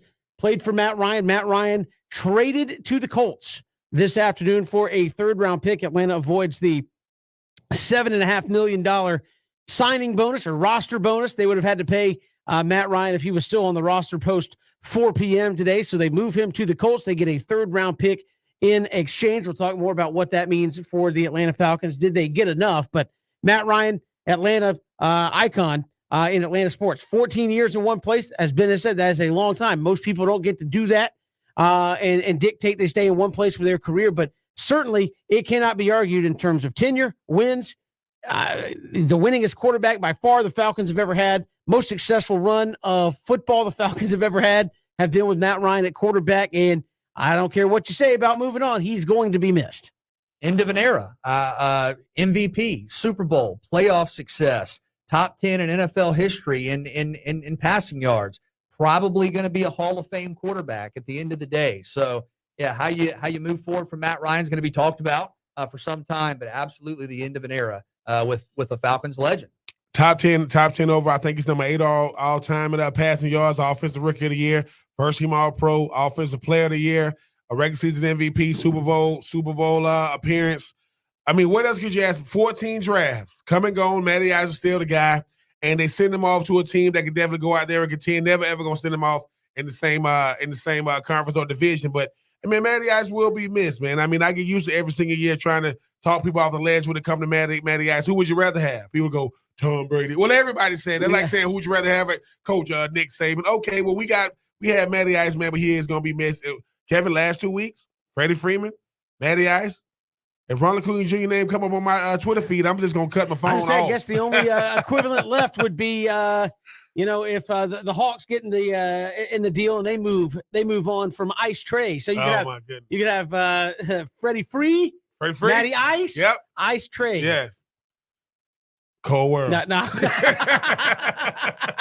I don't think he's going anywhere there for the Hawks. But we'll get more into that Matt Ryan trade when we come back. Michael Turner will join us in about 20 minutes right here. 3 and Out all across the Southern Pigskin Radio Network. Hit us up on Twitter at Pigskin Radio.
Good to have you back. Final hour of 3 and Out on this Monday. We'll hear from Michael Turner, former Falcons All-Pro running back, played there with Matt Ryan, coming up in just a little bit. Also, I hope your bracket is, I hope it's in better shape than some of mine. Mine is, I guess, okay. I still am doing hitting about 75% of my Final Four, but we'll get to that coming up. But obviously, the big news, we haven't talked a lot of brackets today, BJ and Ben. Why? Because Matt Ryan, in the span of a week, I think this was last Monday. I believe it was last Monday that the Braves traded for Matt Olson. And Freddie Freeman we knew was not coming back. So in the span of a week, you've lost the face of the Braves and the face of the Atlanta Falcons. And now it becomes the faceless franchise because I think people know Grady Jarrett's still there. Yeah, he's still there. You know, your two most known players right now might be your defensive tackle and your left tackle, i.e., from a marketing standpoint, that's not good. We don't know who the playmakers are going to be. Cordarrelle Patterson, I guess.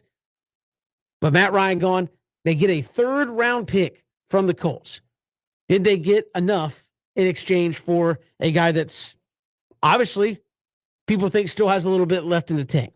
It's always hard to gauge the return with a draft pick because so many factors come into play, right? Whether it's age, obviously quarterbacks normally command more of a value, but we were reading tweets this morning that said maybe the Colts were the only team or the main team that were involved in the trade talks. So if that's the case, if there aren't multiple teams, maybe it's hard to drive up the value. But yeah, it's almost surreal. The Freddie Freeman news, the Matt Ryan news, and then to think about it like this. I mean, Ben, you were going through the resume a few minutes ago, but everything that Matt Ryan's done, well over a decade, Super Bowl, MVP, one of the best players in the league, is probably going to be in the Hall of Fame. And then it ends just kind of on a Monday afternoon with a trade for a 3rd-round pick. I mean, it's crazy how sports can work like that, where a guy that was just who you talked about when you talked about the Falcons, along with Julio and Roddy White and a few others, but you're talking about a guy that's been a fixture for a franchise, and then, you know, some rumblings about a trade and contractual stuff come up, and then here it is, 3rd-round pick, it's over. Matt Ryan gone, and I think he's going to have an opportunity to win some games with the Colts. Colts have a really good team. They're in a winnable division. So he's probably in a situation where it's more likely he's successful now than he would have been in Atlanta. Just, Kevin, like you said, alluding to the roster issues, but it's still strange to think about. It's kind of feels harsh, right? To say, 3rd-round pick traded, but that's the way sports can be sometimes, and you wish him the best, but you already had a lot of questions. And now add quarterback to the list. Yeah, man, Matty Ice, wow. 14 years goes by like that.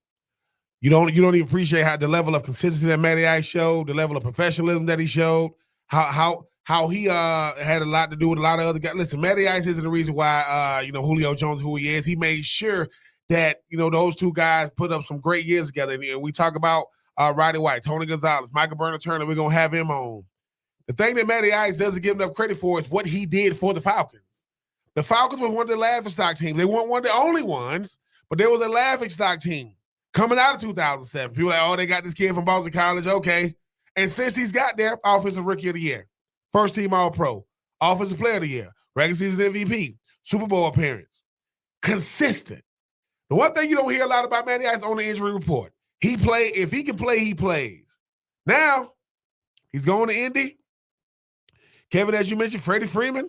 This is gonna be it's gonna be different in Atlanta when you just talk about just Matty Ice not being in it with the Falcons, and obviously Freddie Free not being with the Braves, because we've got Freddie Free 12 years I believe with the Braves, and in our mind it's like we are like it was 2 years, man. He just got here. Nope.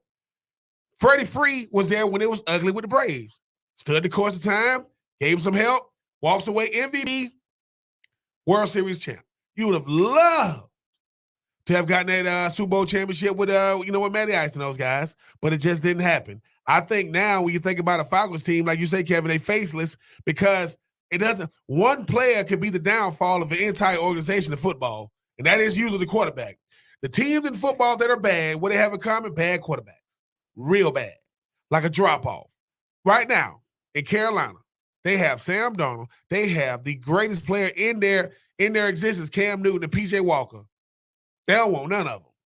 They don't want neither one of those guys because that's what having a good quarterback does. Matty Ice, he's going to be missed. They did do right by him. Regardless of what they got for him, is he got to go to a team that's competing. Because usually it don't go like they finna send you. They can't even send teams to the Raiders no more because they're actually decent. They're actually good now. So, but I'm happy for Matty Ice, man. I do think that they did right by him because they let him know. I knew about the business well before Matty Ice did. I'm talking about first, second year in the league. I understand how the business go. Matty Ice survived 14 years. And now, we knew what Matty Ice had 2 more years left at the most with the Falcons. We had come on, Matty Ice. Well, what was Matty Ice going to do this year besides getting used to getting off the deck? Because that's what he did in 2021. But I am happy for him, man. He did it the right way. He elevated the status quo of an organization. When you think of the Falcons, you think of Matt Ryan. I mean, that's taking nothing away from all the other great players that come through there. But it is going to be different watching him run out there in that. You talking about a plain jersey. Yeah, just white with the blue number.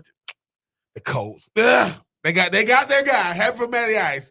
But hopefully that two-tone blue from Nashville. I was going to say both Matt Ryan and Freddie Freeman went to the white with the blue, which is more. I know you would have asked us earlier. We ran out of time. Which is more gross, Matt Ryan in a Colts uni or Freddie Freeman in a Dodgers uni?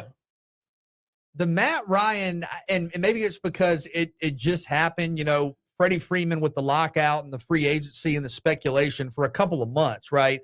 There were talking points that even if you felt at first like Freddie Freeman was going to re-sign with the Braves, you would at least embrace the reality that maybe, him being from California and the Dodgers reportedly being interested, that maybe there was a potential move there. And I think you had kind of prepared yourself for that. This Matt Ryan stuff has happened really fast. And it wasn't that long ago where the reports were, it's impossible to move Matt Ryan. Like the contract is this. The dead money is that, the cap is this, and you were reading all these theoretical scenarios where the end result of all of them was, but you're not going to be able to trade Matt Ryan. And then all of a sudden, you talk about restructuring the contract and is he moved by 4:00 on Monday, and then it just happened really quick. So to me, I guess because of the timing, maybe Matt Ryan feels a little more surprising, I guess. But in terms of which will viscerally, I guess, stand out, man, to see Freddie Freeman not in a Braves uniform, that's going to be difficult, especially coming off of a World Series and an MVP before that. I mean, you would think the natural move would be a continuation from that success. So I think end of the day, maybe the Matt Ryan news is still with me, but the Freddie Freeman in a Dodgers uniform is going to be tough to get used to. I mean, that's a little gross. I admit. I think also with that, some of the narrative around Freddie Freeman is, well, he chose to leave, right? On some level, where Matt Ryan got traded, right? I mean, that was the organization moving on. Freddie Freeman, again, the light of day after the negotiations were over. Basically, the Braves put out a competitive offer. You can say they didn't do enough, but if you look for what he actually signed for, Braves' average annual value was more. After taxes and some of the things that the deferred money that Freddie Freeman took, he's actually going to make less to play with the Dodgers, even though he got that 6 year. And so you look at in retrospect and say, if Freddie Freeman wanted to be an Atlanta Brave, he could have been an Atlanta Brave, and he chose not to. Matt Ryan got traded. They didn't go, Matt, you still want to be a Falcon? No, Matt, we really got to get rid of you because we ain't got any money. So you can stay, and we can be bad.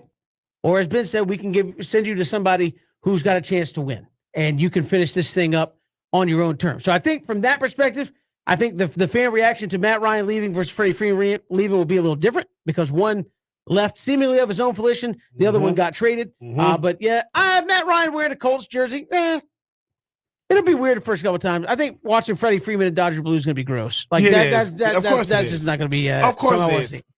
I was there with Freddie Freeman signed with the Dodgers. I'm sitting there right there, and watching the Twitter sphere, and people were losing it because we was expecting to see $250 million. We was like, what?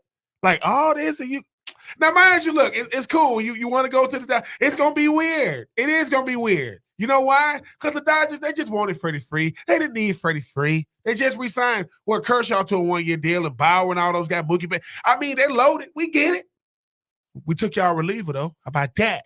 We snatched somebody from y'all, but it's gonna be weird to watch Freddie Free and anything. I mean, Dodger blue. I mean, we fake wish him the best. Like we say, yeah, we wish you the best, Freddie Free. We're lying. We don't. We want you. We want the team. We want you to do well. You want him to hit 224, and I think most people wish him the best. Now that he's playing the Braves, obviously. BJ, you know what's gonna be. It's gonna be. Listen, it's gonna be in the playoffs. It's gonna be the Dodgers and the Braves play in LA second week of the season. Listen, it's gonna be in the playoffs. You know how it's gonna be. Ian Anderson or Max Fried gonna be looking at Freddie Free like I ain't giving you nothing to hit. How about that?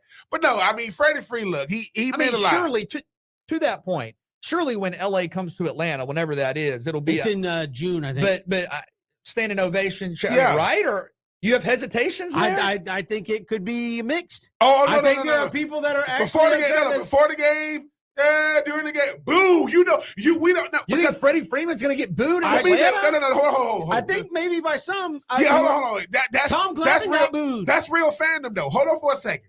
We can cheer what you did for us. Yeah, you ain't one of us no more. We boo the other team. We definitely boo a guy that literally took the same thing that they was offering you in Atlanta. Some people go crazy over these extra years. My goodness. So. Yes, BJ, you cheer us, and we appreciate we stand ovation for Freddie Freeman. Then they go, bad, first, but boo, Freddie, boo. We're gonna boo him because that's what we're supposed to do, and that's what real fandom is. Yeah, we got more to come here on 3 and Out. Michael Turner will join us. He played with Matt Ryan there in Atlanta, former All-Pro running back for the Dirty Birds, and we'll talk to him next about Matt Ryan, that legacy he leaves in Atlanta here on 3 and Out on the Southern Pigskin Radio Network.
Good to have you back here, 3 and Out on the Southern Pigskin Radio Network. Kevin Thomas, BJ Bennett, Ben Troop, glad you're making us a part of your day. Matt Ryan moving on to the Colts in exchange for a third-round pick. And joining us here, former All-Pro running back for the Atlanta Falcons, Michael Turner, joins us here on 3 and Out. Michael, welcome to the show, man.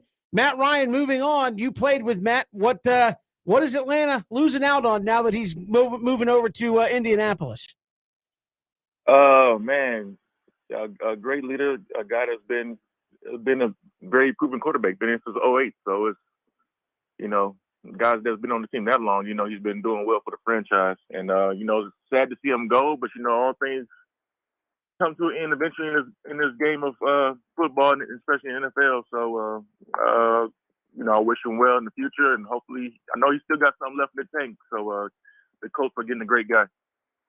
Mike, talk about the success the Falcons were able to have with Matt Ryan. You were a big part of that as well, but an organization that maybe has, doesn't have decades of winning history and tradition. Matt Ryan helped turn that around.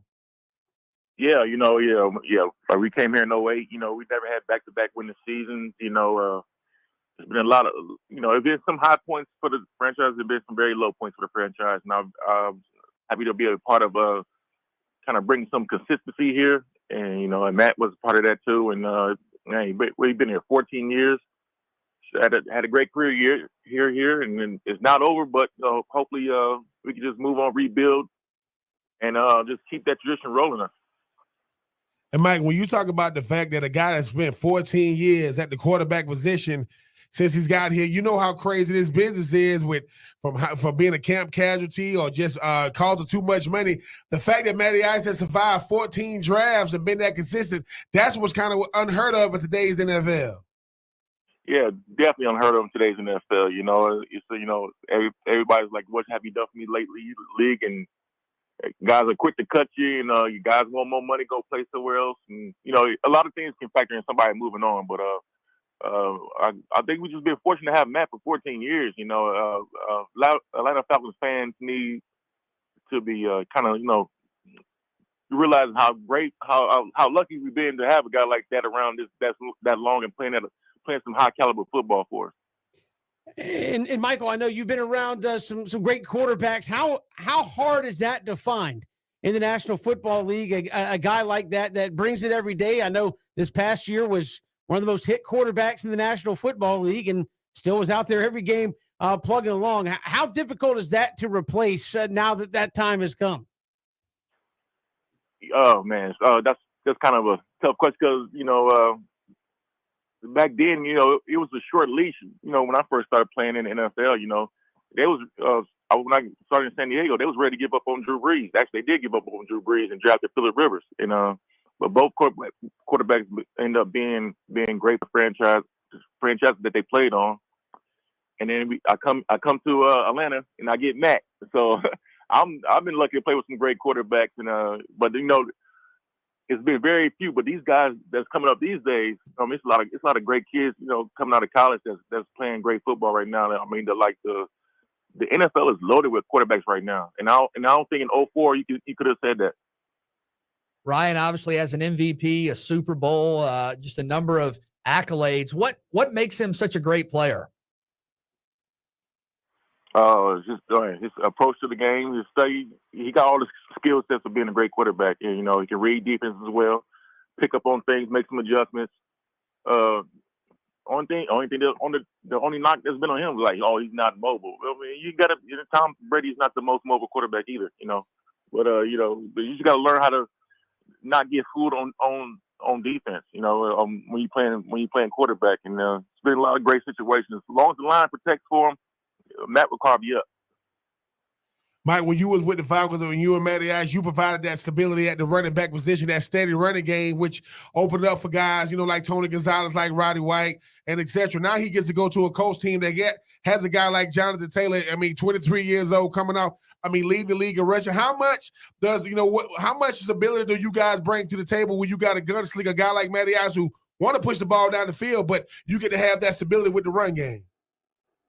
Oh man, he able to drop some nice play action plays, because Jonathan Taylor is definitely a threat back there in the backfield, and he can catch the ball out the backfield. The offensive line is great up there. I mean, Matt. I mean, it's gonna be trouble for those guys, man. They don't know if they're getting it with Matt Ryan. He's gonna be can't just load up the box against Johnny Tatum, and then that's gonna just open things up for everybody else, man. He's gonna have some great play action to get the tight ends the ball, get some deep passes to Pittman or somebody. It's gonna be crazy out there. What does this mean for Atlanta moving forward? Sign Marcus Mariota, a guy that's been around, has been in the playoffs. Potentially, some people have said, could you draft a quarterback? How do you evaluate where Atlanta is now post Matt Ryan? Oh man, we haven't been in this area in a long time, right? So you got to start from scratch, man. Be patient. It's got to be a lot of, like I said earlier, it was a short leash when I first started in the league. But I think teams are learning to be more patient with quarterbacks and surround the quarterback with guys that can play. And Marcus Mariota, he's familiar with Arthur Smith, so they got a nice little history with there. So that's what that's a nice start, something to start with there, and just move forward from there. I don't know how they feel about this year's quarterbacks. If they're gonna draft somebody this year, wait till next year. You never know. Mariota could come in and blow the socks off this thing and really take over for a couple more years. And Mike, when you think about this Falcons team, as you mentioned, it's hard to win in the National Football League. It's hard to be consistent at it. When you replacing a guy like Matty Ice that brought so much to the table, what should Terry Fontenot and Arthur Smith be looking forward to, knowing that, look, man, 2022, maybe 2023, this rebuild, it might get ugly, especially with Tom Brady deciding to never ever stop playing football. Right, I think right. I think they got a pretty good understanding of what they're gonna have to do. They're gonna work with Arthur Smith and Arthur Blank and Terry. They're gonna get together and understand what we're facing here. We're not gonna be the best in the division right now. We're moving on from Matt Ryan. That wasn't their guy. Hopefully, they have a vision in mind of what their guy that they want, that they envision for themselves, and how the franchise is going to look moving forward. If you were a veteran on the Falcons today, what's going through your mind? Obviously, with what that signals to what the franchise is doing in the current moment. It's part of the business. That's all it is. I'm gonna go out there and do my job, and that's what I'm thinking as a vet, because that's all you can control. Which how you gonna approach the game? How you gonna come to work every day? How you gonna prepare in the off season and then throughout training camp and the regular season to make this franchise better? It's the end of an era, So you kind of stuck in limbo there a little bit, but just hopefully build them blocks in here quick, What's it like for an organization to try to maintain success when you have kind of the end of an era, like you said? Atlanta has been, for the most part, a postseason contending team. Now with some roster holes and Matt Ryan moving on, maybe expectations, at least from the outside looking in, aren't going to be the same. How do you, in the locker room, maintain that same expectation level, even when you move on from a guy like Matt Ryan?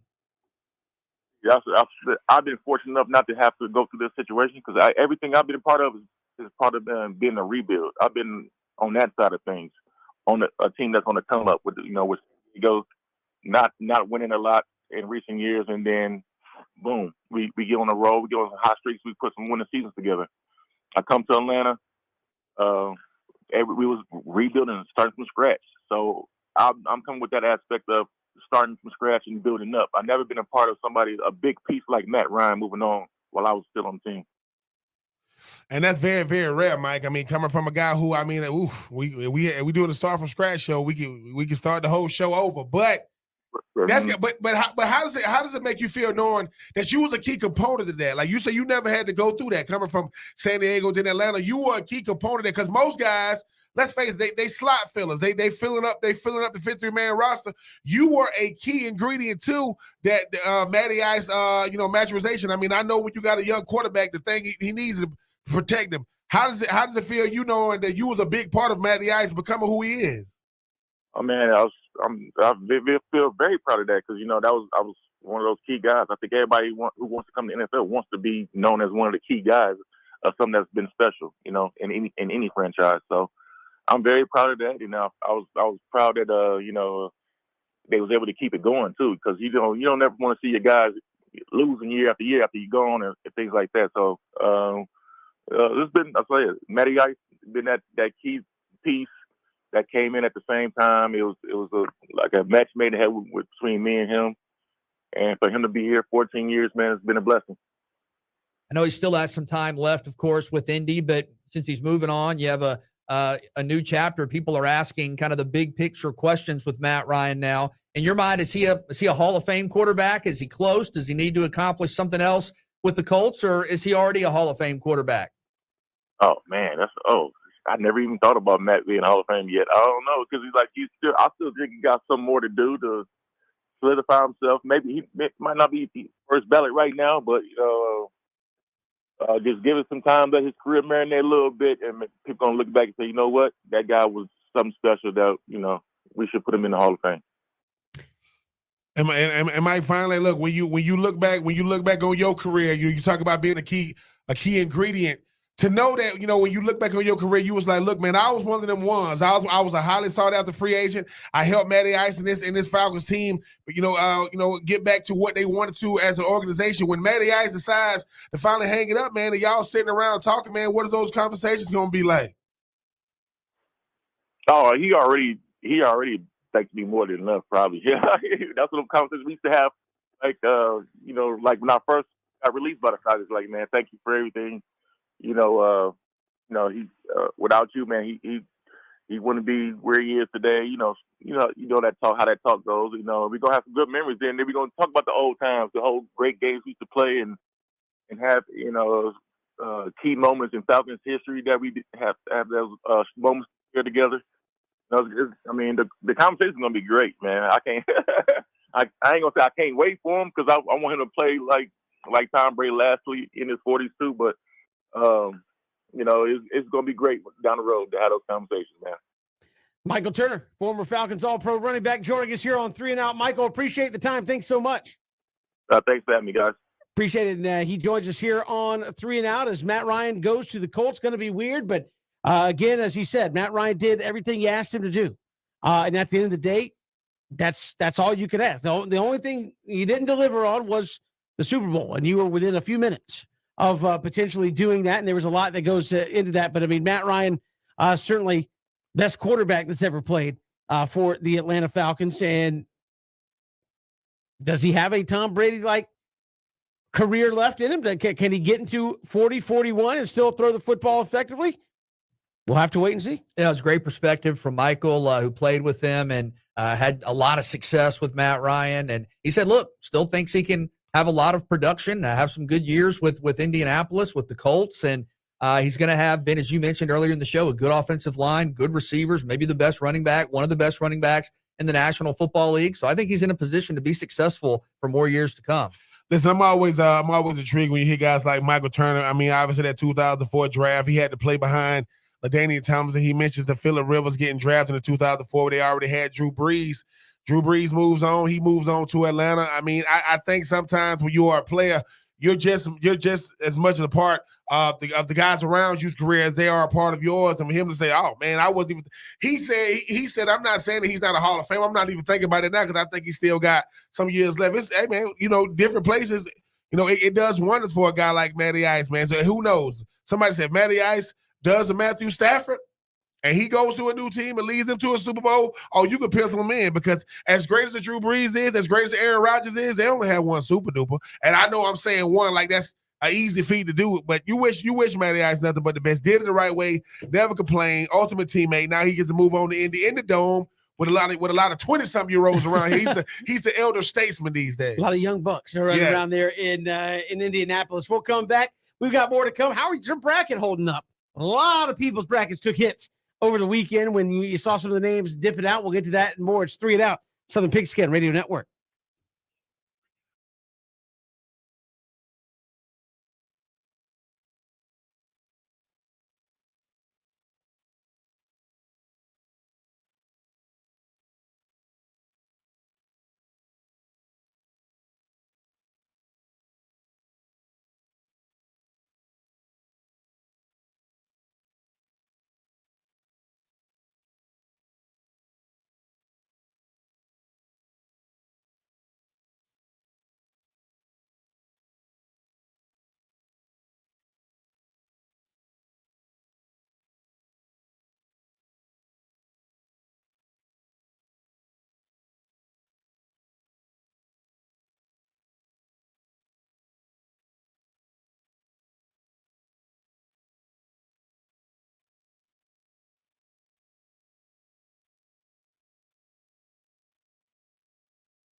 Good to have you back here, 3 and Out on this Monday. Kevin Thomas, BJ Bennett, Ben Troop. Hope your bracket is holding up because there's a lot of them that aren't. At the end of the day, I know everybody had St. Peter's, probably, as BJ knows, in their 27th bracket, had St. Peter's in the Sweet 16. You get to do one bracket. Yeah. I just want to provide clarity on that. I know that, but I'm sure You worried me earlier because I think you misspoke. You said, in one of my brackets, and I went, wait. Well, no, here's what I did. Here's what I did. I will admit I did do a second bracket, not in the same tournament. Like I'm in, obviously, our ESPN Coastal one. I filled out that one. Then I went to another one, and I said, hey, everybody's going to pick the same one I already have in the other one. So all I did was switch my national championship winner. So everything else was the same. I have Gonzaga in one playing Arizona. And then in my other bracket, I have Gonzaga playing Arizona, and I just have Arizona winning. I think I actually put in the same. You have to put the score. I think I actually put down the same score, just the teams reversed. Okay. You cannot treat brackets like no, big. I'm not talking about Kevin. my Sweet 16. To those people out there who got brackets like bingo boards, no, like just sitting there with all of them like this. No, the Cinderella this year is really messing everything up. St. Peter's, look, they're not going to win it. Jersey City, New Jersey. Shout out to the Peacocks. But this is the thing that's fraudulent about the tournament every year. Don't you dare. No. The SEC. I'm going to go ahead and put it out there. Okay, yeah. I'm going to tell the truth. I get sick of these narratives of, oh my God, man, Bruce Pearl, he finna finally do it. Finally do what? What is Bruce Pearl gonna do? He was a good coach at Tennessee. He's a good coach at Auburn. And that's it. This big bad SEC has one team left, and it's not Kentucky. It's Arkansas.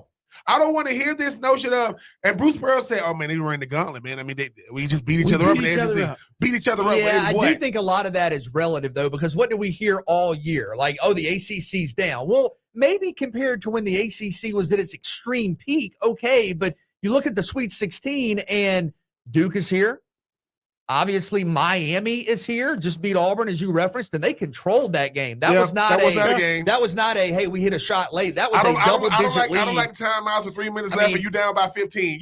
You're going to get beat. I mean, North Carolina beats a 1 seed in Baylor. I think a lot of the times when we talk about the conference strength stuff, it's relative. Like the SEC's had some lean years. It was a good year for the SEC, but you maybe exaggerate some of the points of reference. We ride the coattail of Kentucky. Go ahead and call it what it is. It has not been a good tournament for the SEC. And the ACC, I mean, you never know. 5 teams left. But Miami's playing an 11 seed that won 2 games last year. I mean, great turnaround by Iowa State, but you could see Miami in the Elite Jim Eight. Larinaga has been to a Final Four before with was it George Mason? Yeah. And you're talking about Duke. They're going to get the calls. Oh, they're going to get that home cookie. They have the team of destiny stuff. The people were melting down. The Twitter first was like they showed Duke getting ready to play. They showed the people coming in. I'm like, look at all these people. They're like, people like, where were you when Coach K played? I was on my couch when Coach K coached his last game. But Kevin, like something you said, look, for those people that thinking that these refs ain't kind of is that a foul? Really gets a little interesting. If you watch ACC basketball, you already know the deal. But I mean, that's again, you have some tremendous stories in the Sweet. St. Peter's, Michigan, from a team that people said, "Man, I'm supposed to be here." Yep. Right? How did you get in? And other teams got left off, and here they are in the Sweet 16. Miami, a team that was at the top of the ACC for a good portion of the early part of the season, they get in. They're here at the Sweet 16. Blue Bloods back in the Sweet 16, right? UCLA, North Carolina play. Yeah. I mean, what a game that's going to be. UCLA, North Carolina, Duke, Kansas. I mean, you've got some of the great programs in college basketball still hanging around there. And again, I think Gonzaga has become one. Mark Few has done a great job. I mean, they are fun to watch. And Arizona, another one that's had a long basketball. Yep. They're obviously sitting here in the Sweet 16 as one of the number 1 seeds. So I think you have for all the upsets and brackets that are crumpled up and thrown out, there are some really, really good teams that people thought were going to be here. And as Ben said last week, you get the upsets in the first 2 rounds. Oh, yeah. Then all of a sudden you get down to 16-8. You go, man, all these teams are really, really good. Yep. You don't tend to get a lot of 10s and 15s when you get down to the last 8 or 4. You've got some really, really good teams. And given how those guys played this year, I don't know if we know what to expect, right? I mean, it wasn't that long. Most of these teams were in the top 10 A couple of months ago when like 8 of 10 of them all lost in the same weekend. So, I mean, it is going to happen. I mean, who knows what's going to happen here coming up Thursday and Friday to get it down to 8. And I think the nation is rooting for St. Peter's. I mean, that's the beauty of March Madness, right? You have the mid-major, if you want to call them that, a program that maybe people around the country don't know a whole lot about. They rise up. They beat Kentucky in round 1, beat a very good Murray State team that I think only had 2 or 3 losses on the whole season in round 2. And now they have Purdue. And who's to say they can't win that game? I do think looking ahead to this weekend, North Carolina, UCLA, I mean, what a matchup. Just seeing the uniforms on the floor right there.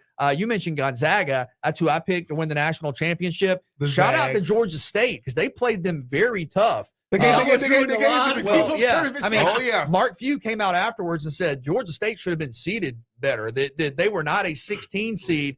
Georgia State was right there with them until really the last, kind of quarter of the game. And I thought the Panthers played really well in that matchup. And Gonzaga had to come back to beat Memphis as well in the second round. So even though they were the number 1 overall seed, I think there have been moments where they've shown some vulnerability potentially.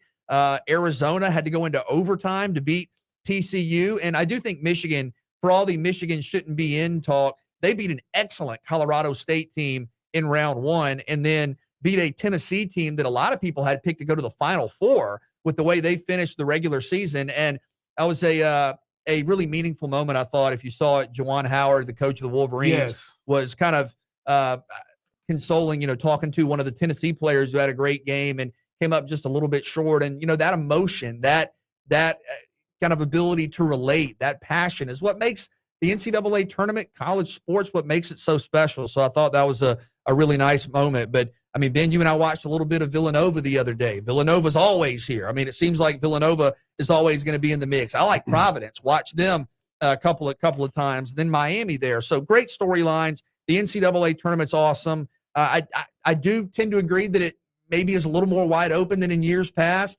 Are the national media folks wanting Coach K and Duke to be in that Final Four, that national title game? You think they're not going to say it out loud? I mean, we know this is a farewell tour. We know that the evil empire, either the Zags gonna take them down. North Carolina got a shot to take them down, but Kevin, BJ, wow, what if the Final Four, the old St. Peter's Peacocks of Jersey City, New Jersey, take down the mighty Dukies? That would be the great because would be in the Final Four. But guys, don't look. And yes, that would be special. But don't look too far ahead. You could have a Duke North Carolina rematch in the Final Four in Coach K's last year. Now, Kevin did say this. Kevin goes, look, they Petty from North Carolina. Oh my goodness, they already ruined his last, regular season game. Wouldn't it be fitting? So much talk. The Battle of Tobacco Road for the whole world to see. And North Carolina goes, sorry, Coach K, we're not fans. That, to me, that's better than that's even better than the national championship. But listen, to you Georgia basketball fans, if that's even a real thing, Duke is still in it, so you still have a vested interest. And Carolina's still in it. That's right. Georgia fans special. They're coming out. I'm from North Carolina. No, your family's from North Carolina. You already lost a Final Four team? I did. I lost Iowa. They showed up huge. That's one of my that's one of those teams. I think I had Gonzaga, UCLA, Arizona, and Kansas. I had Kevin Thomas. I had Kentucky winning it, and that's my problem right there. Winning the whole thing? Yeah. Just to confirm, your national champion lost in the first round? Yeah. I mean, because that's what happened when you listen. If you want to lose, you bet on Calipari. So cheer up. Your bracket's doing better than Ben Troop's here on a Monday afternoon. I mean, St. Peter's told Kentucky, we do this for real. And then the best quote of the tournament was, the Kentucky players told our players, hey man, we bang down low. He said, where you from? The kid goes, I'm from Lexington. He says, I'm from Brick City. What you mean bang? Well, I grew up in the concrete jungle. I will say this. Once you're like portion, the games in which you have no vested interest, i.e. that's totally X'd out on your bracket, those become the much more interesting ones to watch. Like I was watching last night, Arizona TCU. I'm like, if Arizona loses this game, it's going to mess up my entire bracket. But on the ones where it's like, whatever, I just want to see a great game. Who cares? But when I have a team moving on, I can't have it. It's not good for the old indigestion to sit there and tough it out watching potentially a team you have winning the national championship go home in the second round. You just get false hope, right? Like the first Yes. couple of games on the first day, you're like, wow, I'm 2 for 2. And then 2 for 2 turns into 2 for 7. And you're like, man, this is amazing. Like mathematically, if I just flipped a coin, I would do better than what I'm doing. Yes. It's impossible. But it's a lot of fun. And again, Sweet 16 round starts Thursday and Friday nights. We've got more to come. We've got our bracket challenge presented by Coach's Corner going on. Somebody's going to win a tremendous prize, 70-inch flat screen television, and someone's going to get wings for a year. So we got some great prizes there. How's it looking in the bracket? We'll get to that when we come back here. 3 and Out, Southern Pigskin Radio Network.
Good to have you along here, 3 and Out on the Southern Pigskin Radio Network. Kevin, BJ, and Ben. I've got our bracket challenge presented by Coach's Corner. And as we look at it, I'm not going to read the name. I'll just say whoever C. Bundy 1 is winning the bracket challenge at this point, and they have Kansas winning the national championship. So what you're saying is their national champion, their pick, made it out of the first round. Yes, he did a much better job picking than Ben Troop did. Well, I picked the wrong. That's what team with a K with a K in the front. I'm currently 15th. There you go. I'm currently 15th. Yeah, I'm 20th. You are 20th. So we're basically, with the number of people that are at 15, the number of people at 20, we're basically right next to each other with how it could go. Yeah, I mean, but not we impressive. both have Gonzaga in the bracket. So, do we love the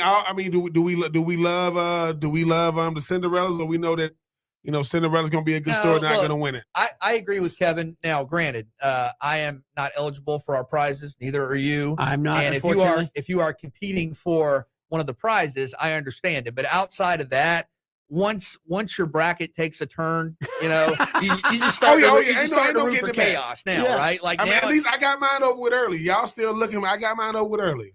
I mean, now I'm looking around going, wow, wouldn't it be something if you had an Arkansas, St. Peter's, Michigan, Iowa State Final Four? And Iowa State is fascinating. They had 2 wins last year, like 2, not in conference play, 2 wins overall. And now they're playing Miami, and that's a 10 seed and an 11 seed. One of those squads is going to be in the Elite 8. So you just never know with the NCAA tournament. Michigan, they've been a team that's advanced in recent NCAA tournaments. But a lot of people, but a lot of people said, hey, shouldn't be in the tournament this year. Well, here they are. They're a win away from the Elite 8. So you just never know with March Madness. And played in a situation where people said, hey, if somebody was going to be in that play-in situation, maybe it should have been Michigan playing on that Tuesday or Wednesday night to get into the tournament. As you said, BJ, here they are 1 win away from the Elite 8, and you start seeing Juwan Howard there. I think Jalen Rose was there on their first-round game, then Chris Webber showing up, and that's been a Fab 5 group that has kind of been, I won't say scared to be seen together, but you do not see the Fab 5 guys coming together because of what happened at Michigan and kind of the fact that we were just supposed to forget the whole Fab 5 era ever happened. So that's kind of an interesting twist to this whole thing that you're starting to see the Fab 5 kind of coming back together around this run. We've got a lot more to get to tomorrow on the show. Matt Ryan gone, getting close to the Braves starting, and of course, March Madness rolling right along. If you missed any portion of the show, ESPNCoastal.com, go to our YouTube channel at ESPN Coastal on YouTube, and we'll see you tomorrow here on 3 and Out.